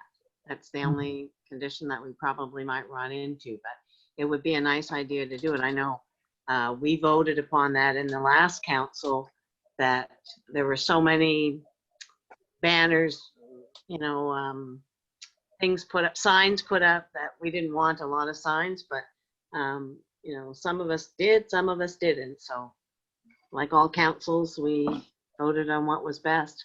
But for the poles that we had, and those new poles, the new light poles, they had to be triangular in shape. Now, whether you can add a new bracket to it, I don't know. Because Should we just do that on Reed Avenue? oh, we could, you know, I start. mean, wouldn't there. that make more sense? Because I mean, it would be Reed, really possibly busy on Water possibly down Street, Harriet. having all like You're going to all of that need more going than on. just Reed Avenue because, Hold it, folks. One at a time. sorry, you're going to need more than just Reed Avenue because we have so many people. That would be a good idea. maybe we could approve the budget pending CAO to obviously reach out to NB Power and maybe he can present to us a couple options and to Mr. O'Leary at the high school to make sure that the graduates feel like we're putting it in a place where they're recognized within the community. And even if we can't put them on telephone poles, I know we could find enough volunteers to find something that we could put up in this community and attach them to recognize the graduates. They will pay for the banners. It's important to note the request isn't for us to pay for the banners. The high school will pay for it. It's just for us to figure out a way for them to put them up proudly. Okay, Mr. Spear, can we take a look at that quickly and see? They're going to need to know fairly soon, but not tomorrow, right? No, I'm sure it's a pretty easy request. I think I can contact Mr. O'Leary, although I may have to drive to his house because I'm sure he's got an unlisted number, but see. I have his number for you. Okay, I just Yeah. need to know the number of graduates. Do you know, Deputy Mayor? Pardon? Do you know how many graduates? 20 to 21, but I think we should also kind of have a little bit longer vision to think about Remembrance Day too, if we're going to do it. But Remembrance Day, I know in other communities, people have sponsored loved ones and help pay for the cost of it. So there might be some way to recover some of this cost in the future as well. Mhm. So we can deal with this next week. Yeah, do you want, like, is there a blanket amount? Like, do you want to just, we won't need it, but do you want to just say $4,000, we'll vote it through, and then it's going to be less, you know what I mean? Just so that way we know it's enough money, and that way we can get back to the high school right away and say, we are going to acknowledge the graduates with you as a town. No, certainly. We'll, staff will figure that out. We'll get the numbers and look up the things. Terry will know best. It'll fit on the polls, and then we'll provide the number when we present the motion next week. So we'll bring it forward to the regular meeting next week then. Okay, good. And then if we're not doing registers, the only other thing I have is just the erosion of the trestle at Katie's Cove. I was just wondering, from a town perspective, if we think that we should have an engineer go down there. And I guess the concern is if that does let go, is the cost of fixing it going to be twice as much, or is it kind of going to be the same project cost if we wait? Like, I'm just wondering if there's risk in its current condition and losing it further, like the trestle itself going out to sea or whatever the case might be. Councillor Group might be able to speak to this better than I, but Terry and I did a walkthrough last week on it. It appears the pavement took the brunt of the damage, that the material underneath seems to, for the most part, have held. So makes it a wee bit more complicated is we haven't been, because the town's not the legal landowner there. So to date, we haven't been approached by anyone, as far as I know of, about assisting them. I think the town is more than willing to assist. But if the landowners wants to ask for our help, we can probably arrange something to have a look down there and come up with an estimate. And our initial reaction, without getting any advice, was we could probably just cut out the asphalt that's there, return it back to the gravel state, and that'll be in a pretty good shape. And then council can decide, or the private group, I guess, whoever can decide on how to proceed from there. But it's just the gates that open up and close the gate and stuff, they all seem to be in sound shape at this point. Yeah, the challenge you have with the, I'm not going to use the word trestle because I think that's an inaccurate description. Essentially, what you have there is a dam. It's an earth dam, and with the storm that came in, it sort of revealed that the core of the dam is sort of a clay type substance. So there is, I think, extensive erosion that has taken place there, and obviously has weakened that dam. The dam itself is currently half owned by the town and half owned by Sortie. So I don't know if I think the logical course would be if the town were to gain ownership of that entire structure, because it is an important structure for the town, because if we lose that dam, we lose Katie's Cove. It's that simple. So the question is how important is Katie's Cove to the town?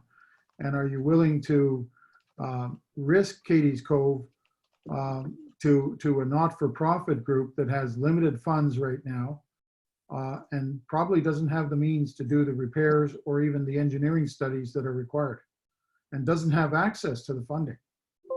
So that's the question at this point. And my suggestion would be is to maybe have the CAO and town staff look at, okay, is a handover of that property something that can be worked out? Because I think that is an important asset to the town. I would think that the town and Sortie and an engineer should get together and figure out exactly what we're looking at so we can make an educated decision. But Yeah. to your point is, it's a bigger thing than a not-for-profit group. It really comes down to does this municipality, essentially want to save Katie's Cove or not? It's going to come to that time eventually with these sea levels. So, and then the question for the municipality is are we going to protect something essentially we don't own? Which again is another whole question. So it's a complicated one, but I think we need to first have that meeting with Sortie and the engineer and find out what the municipality is facing. Yeah.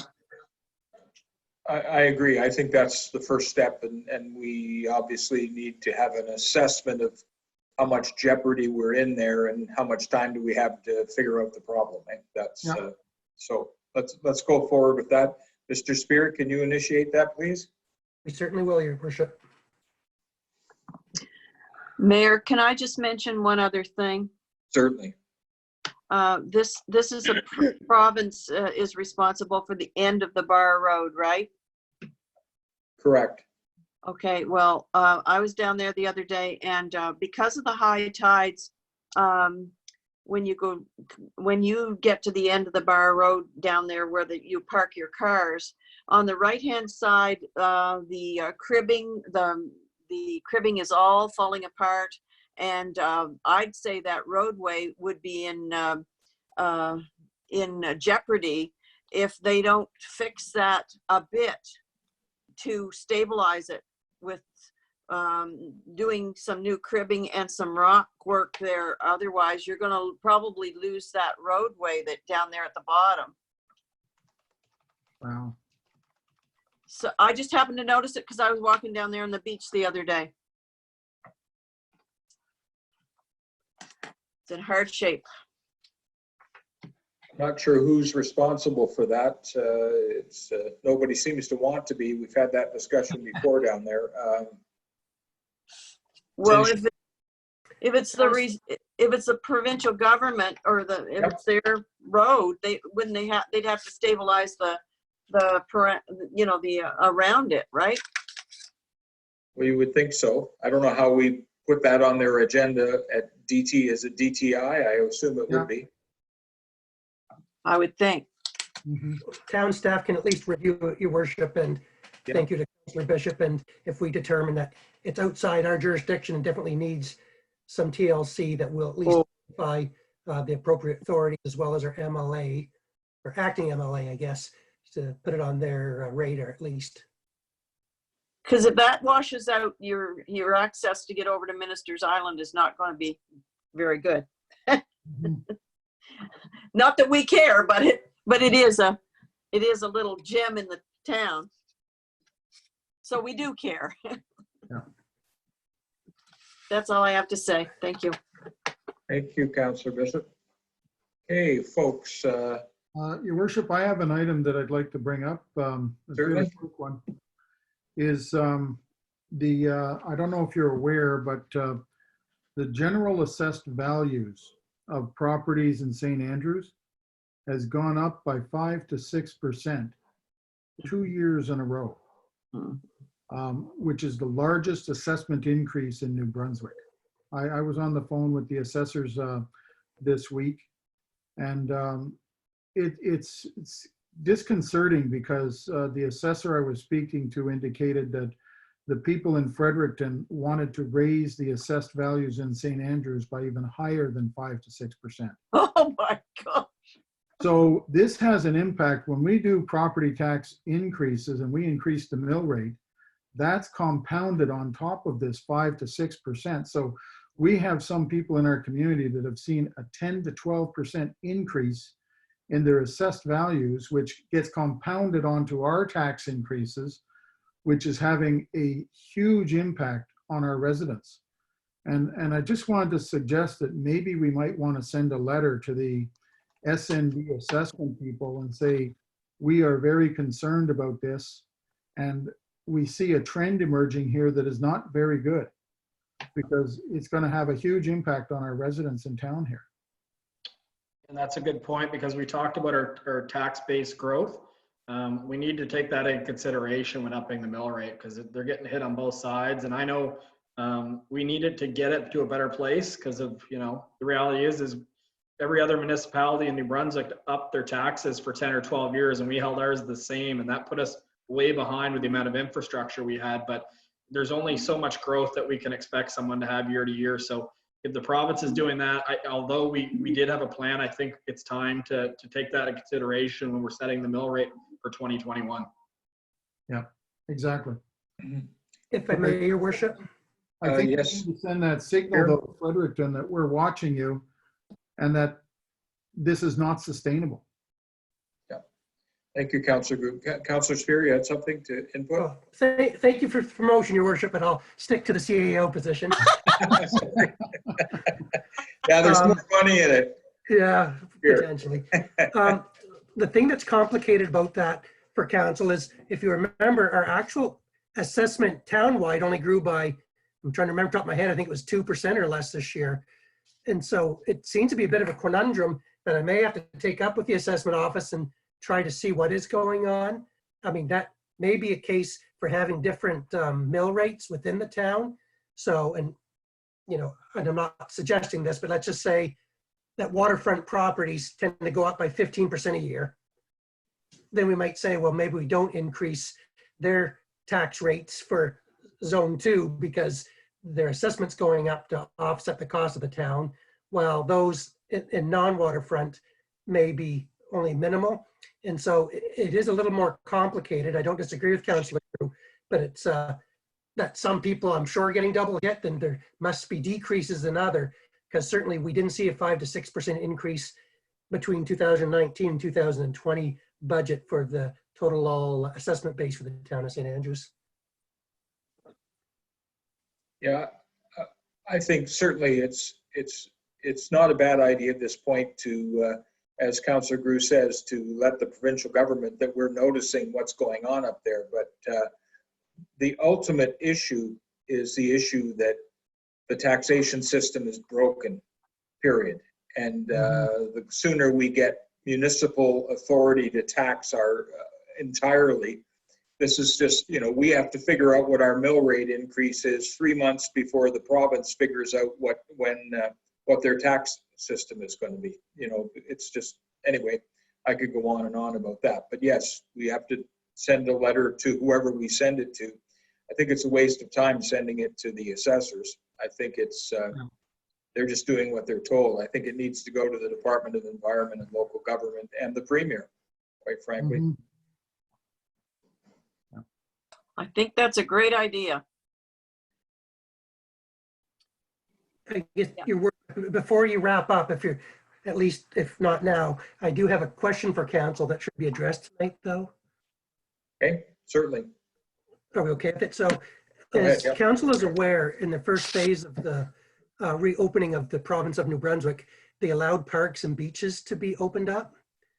Now, that in general terms was meant for everybody, specifically the provincial beaches like New River Beach, others, sorry, elude me at this point, have been opened up again. But there's still questions about town property and about how much access council wishes to allow.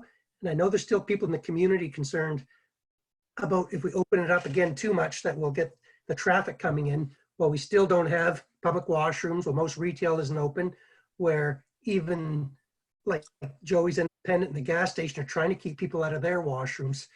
And so the town has the legal authority to keep its public property, still owned by the municipality though, closed off for public uses. And so I just want to get council's opinion is if you'd like it to maintain like it was a week ago, where about the only public spaces available are the walking trails, and that we continue to close off, keep Centennial Park closed, try to keep people out of Langmaid Park. Any public spaces owned by the town of St. Andrews are closed to the public until further notice. May I?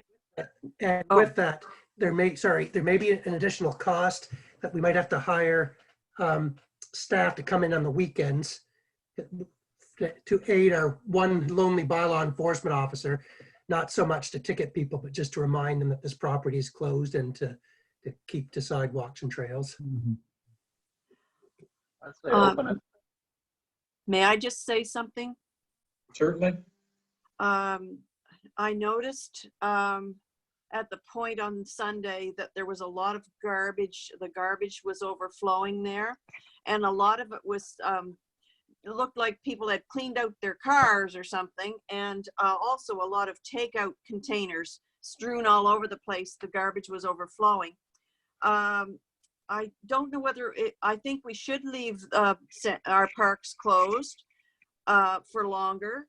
I think there's probably more people coming into town because they think things are pretty good in New Brunswick. And I think might be advisable to put something into the paper again saying that, hey, we aren't open for business yet. Please stay in your own areas like we did before. Thank you.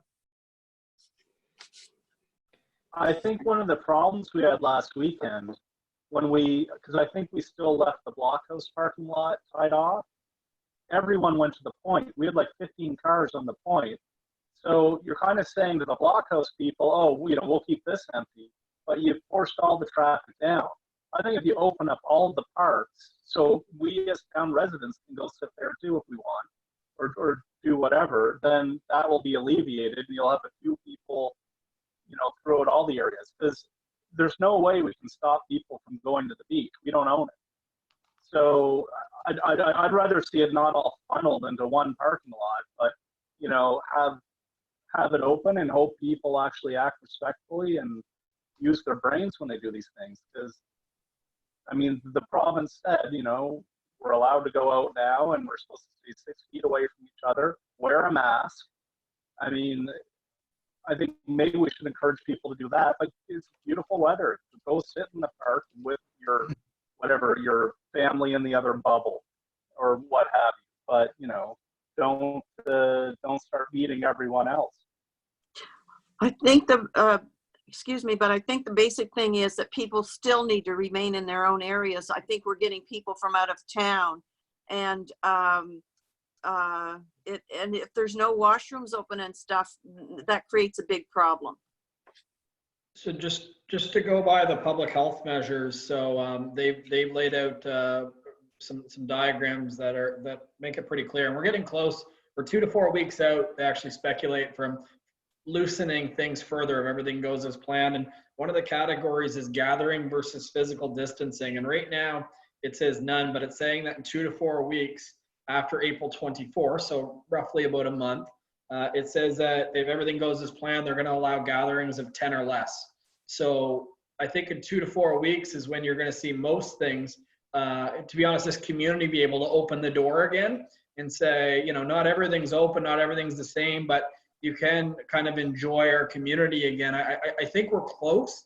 I just don't know if today's the day. I just want to open up further to the parks. The thing that I got the most feedback on this past weekend was I probably got 10 calls or Facebook messages or emails of people wondering when they can dump their brush because it's in their backyards and they're trying to put some by the road. But I don't know about you guys, but I got a pile of requests on that this weekend. So so as far as the timeline, they're saying, the government's saying keep doing what you're doing and not gather in places, but in another 2 to 4 weeks we can start to in small numbers.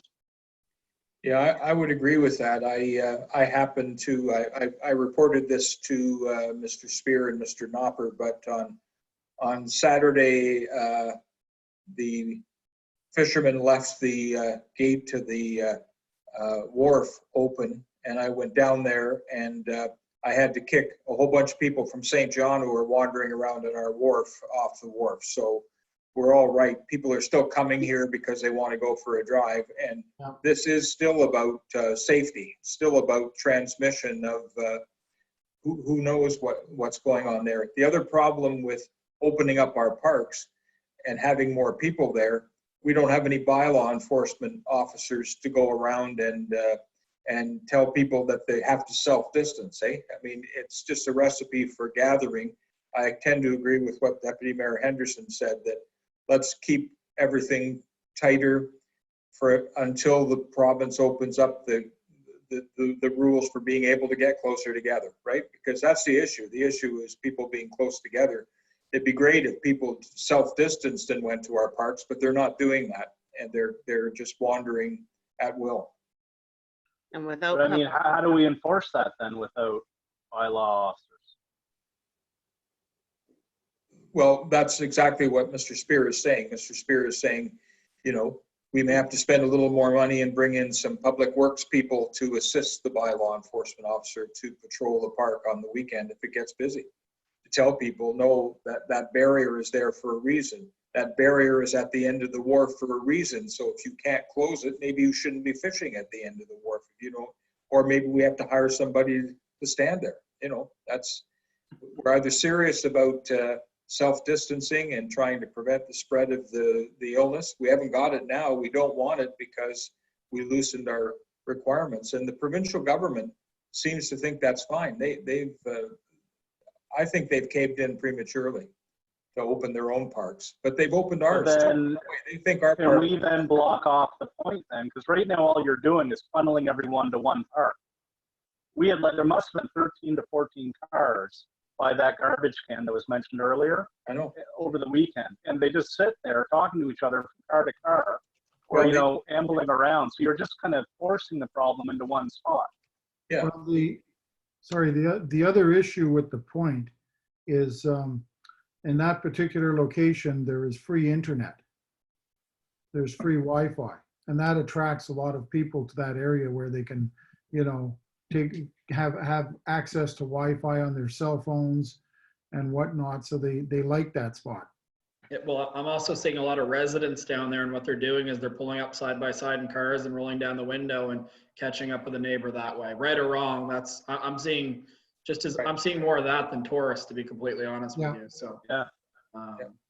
They're getting. And exactly, just to respond to Councillor Bishop, I mean, it's unfortunate that we're seeing all that garbage, but that garbage is coming because at least some of our restaurants are being able to open for takeout and are creating some employment and some revenue for those businesses which wouldn't have it. So maybe we do need to bring in some public works guys on overtime, and they can empty the garbage and they can patrol and they can assist the bylaw enforcement officer. Because so far, we only, not last weekend, the weekend before, we had some RCMP patrols. We had none last weekend. So we're still not getting, because the Premier said today when he opened the parks, he said on his press conference, he said, if you see anybody violating anything in the parks, then you call up the province, you call the number, the 811 line or whatever, and you tell them what the violation, and we'll send over a bylaw enforcement officer to deal with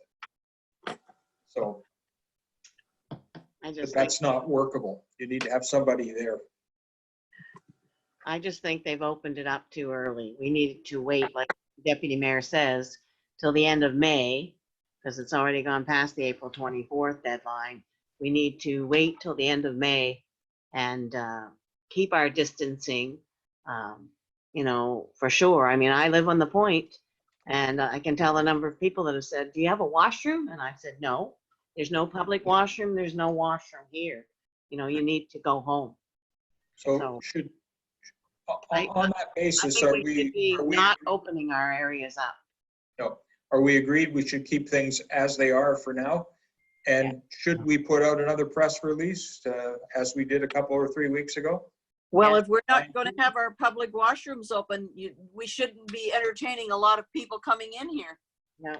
I think the message is out there. I think we took a leadership position early. I don't think we need to keep going back to the media and saying, stay away. I've noticed a sizable difference from that first nice weekend to what we've had since. It's not to say it's not going to get worse, but I think the message overall did what it was supposed to do. And I don't, some people did take some offense to it. And yeah, I know for safety, you do have to offend people, but I don't think we need to follow up with another press release or anything. But I agree with Mr. Spear that we allow them to have public works people if he needs them to assist the bylaw enforcement officer, because we definitely need a presence that's going to tell them. And most people will generally leave, but we need that presence of a physical being telling them that we're still not, out of danger. We need to be very pro, keeping our distance and being, advocates to stay healthy. So we need to. Sorry.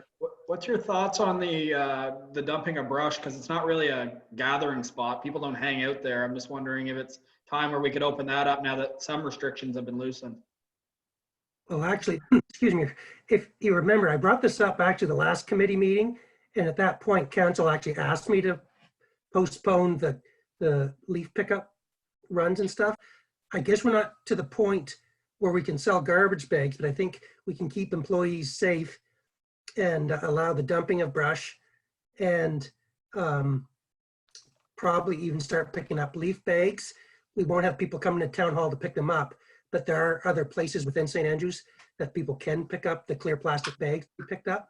So why don't I talk to staff tomorrow and determine how safe they feel. But again, a month ago, they were okay to do it. Now with conditions getting much better, I'm sure we can work with everyone to try to get this moving forward. Provided they feel safe, I do think it's time for, so many people are spending time on their properties and things like that. I think if they feel safe, I do think it's time to open that service up. As long as we're not risking our public works guys, I don't mind at all. Would it not wait for the parks make more sense? Just if we shut the parking lots, because I don't see why someone can't walk through Langmaid Park. It's right beside a sidewalk where we can walk. Or for Centennial Park, why you can't walk around the park. But I think our problem is we got to get rid of our parking lots for Out-of-Towners Park. But like, I don't see why us as locals can't do a loop of a park.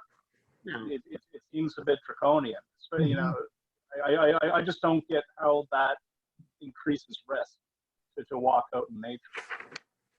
I think if you're coming to St. John to walk around the park, walk around your own parks.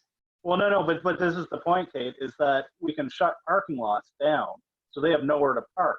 But us as locals, like we can, like you could walk 2 feet away and go for a nice little walk around Langmaid Park. Yes. And I don't get why that's, I mean, it's an open space, almost like a field. I don't get why that's closed. As long as you, But, yeah. I have no problem with it as long as you're keeping your social distancing. But Yeah, I've no, seen them at exactly. the point where they are car to car, you know, and they're not 7 feet apart or 6 feet apart or 6 meters apart. They are very close and up close and personal. And I think we just have to remember our social distancing. Councillor Gumashall has been waiting patiently with his hand Sorry. for about half an hour. Sorry. Sorry, Councillor Gumashall. I think I agree with the deputy mayor that we don't need to put out another social media message to keep people away, but we should, as Chris, as the CAO suggested, do more on the enforcement side of it. But on a totally different matter, I'd sent out my presentation on the Prince Arthur School playing field, the soccer field, and maybe you saw me out there working away at it. Met with the school district and met with staff, met with some local contractors, and Chris Gowan came along at the end and pointed out that my plan wasn't the best plan. I was trying to reestablish drainage on the wrong side of the field, and so he got me back on track, and then met with staff again. So I'd like to bring forward F2 a motion for an amount not to exceed $5,000 to get that field opened this year versus having to wait another year. Before the pandemic, the field was closed due to safety concerns and overhanging trees and and also due to too many animals on the field. So I'm hoping council would support a motion of $5,000 to kickstart that and get that field open for the fall, because as I would have said in my presentation, the school should have a field, and it's part one of a 2-part plan. Number one is to get the field going and operational, but part 2 would be to long-term look at creating a field there that perhaps even a turf field like they've done in a lot of the coastal cities and towns in Maine, in northern Maine, where they play lacrosse. They have basically three season fields. So putting that together, so that's a whole other project. But in the short term, with a $5,000 contribution, and the Kiwanis Club has agreed to pay for the nets. MB Power has agreed to fix the poles. So we're partway there with some volunteers, myself and some other people doing some of the brush cutting. We can get that field up and running by September. I would second that motion. Martha. Sorry, thank you. I would second that motion. Okay, well, we'll bring it forward next week. Well, it wasn't on it's not in here. I thought it Right. was. Well, Thank you.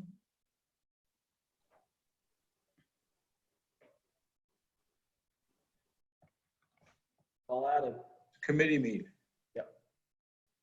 So next week, bring it Will I forward. need to make the presentation again, or is that sufficient? Did people have time to look through it? Did they have questions?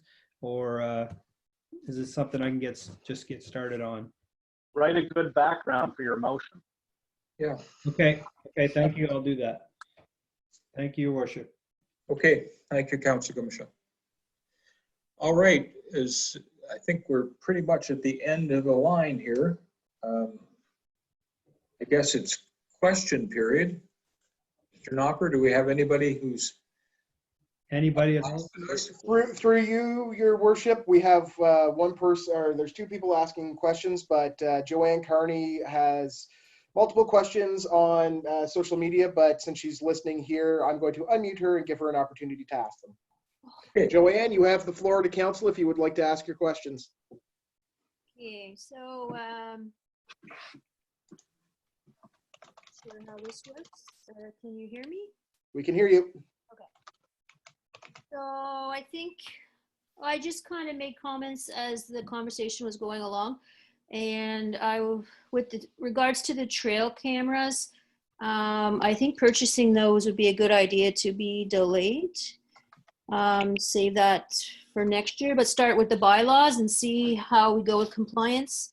I think a lot of people just aren't aware that the motorized vehicles maybe aren't allowed on the trails. So if we start with signage and education, and then maybe consider the cameras for the next budget, especially we're trying to save money everywhere we can right now on the COVID budget that we're in. As far as the municipal plan, I think I can see you guys have been working very hard, especially on the primary municipal plan. That's had the most attention. I think going with further delays and more delays and more delays is possibly not the way to go with that. And that it may be appropriate to follow this St. Stephen and the Fredericton example and pass that municipal plan and then tackle the other two together. I was listening to people's objections on the coastal conservation overlay area, and it does make sense to just apply it everywhere to make it seem fair, and that may ease a lot of people's concerns. And then property owners can individually apply for variances or exemptions as appropriate, like such as for the business district. Has there been any discussion for putting in hand washing stations, particularly at the wharf or along Water Street? As we approach the summer and we'll be getting into problems with more visitors and still trying to control the COVID-19. And has the town considered purchasing temperature scanners, and would that be appropriate? And have they been collecting personal protection equipment for their own staff and for reopening the town hall? So that would be a question on that. I was trying to get rid of our brush, that's for sure. And if we need more like bylaw enforcers, like if we're trying to, watch how many people are on the beaches and whatnot, with the arena being closed and some of the other demands on hours, maybe it wouldn't cost extra money to have someone on the weekend. Some of those man hours might be able to put towards having one person help monitor the parks on the weekends. That was all. Thank you, Jim. Mr. Knopper? So through you, your worship, do you want to answer any of those questions that were presented to council? Would be nice to, we answered just kind of the questions about hand sanitizing stations and kind of what we're doing as a plan. And then as well, we'll take that suggestion back, I think, about arena staff, because normally we do move them from public works, at least one position, but there is a couple that stay on arena year long. And I don't know if they have any obligations there, but that is a good option. But I think that we should answer the question on the public safety side. Yeah. So through your worship, the CAO Spear can answer this as well. I know that we've had a couple of discussions about plans about what we can do to reopen the wharf and some of the other facilities in town parks and aspects with new signage and additionals. Staff are looking at that. And I know that CAO Spear is planning a meeting with a number of the wharf users. So we're hoping to get some more information from that. But Chris, do you want to add anything?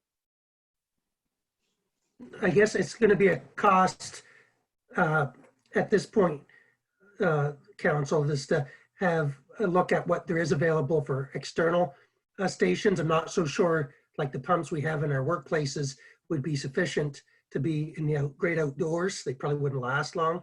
So I've got to see where, how many and how much, but we'll have a discussion with staff in the next few days and to determine how best to do that and then bring that to council if you think that's the way to go. In regards to personal protective equipment, there still isn't a lot there that's available. As most people know that are watching the telecast, the town hall itself is kind of isolated. We had a glass partition in there already.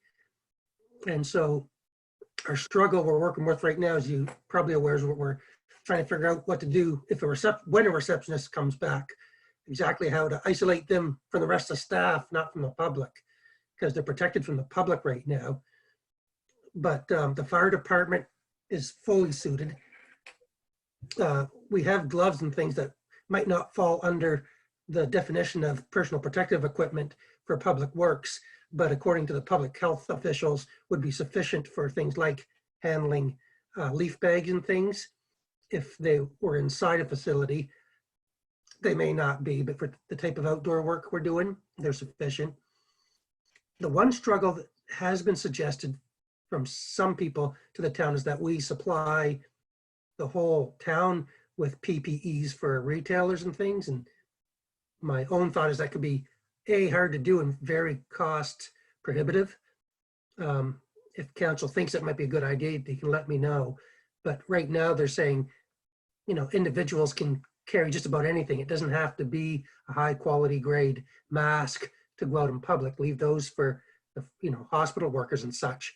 That even bandanas and things that are out there can be used for your own protection if you're going into retail establishments and things.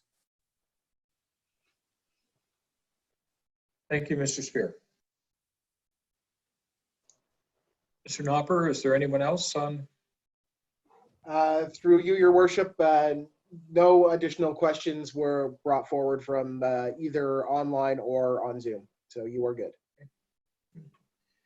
All right, council, I guess this is our turn to have comments. If anyone has comments on council.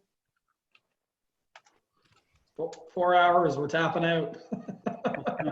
Yeah, this has been a long one. Yeah, I don't blame you.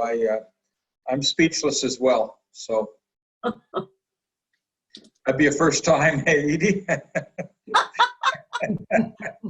got a dog sitter, not a babysitter, so I gotta go.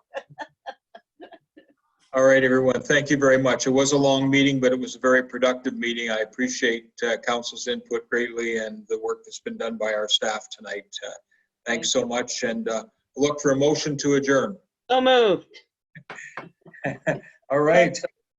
Thanks, everyone. Take care, all. Good night. Good night, everyone. So Paul, before you go, Yes. Yep. I update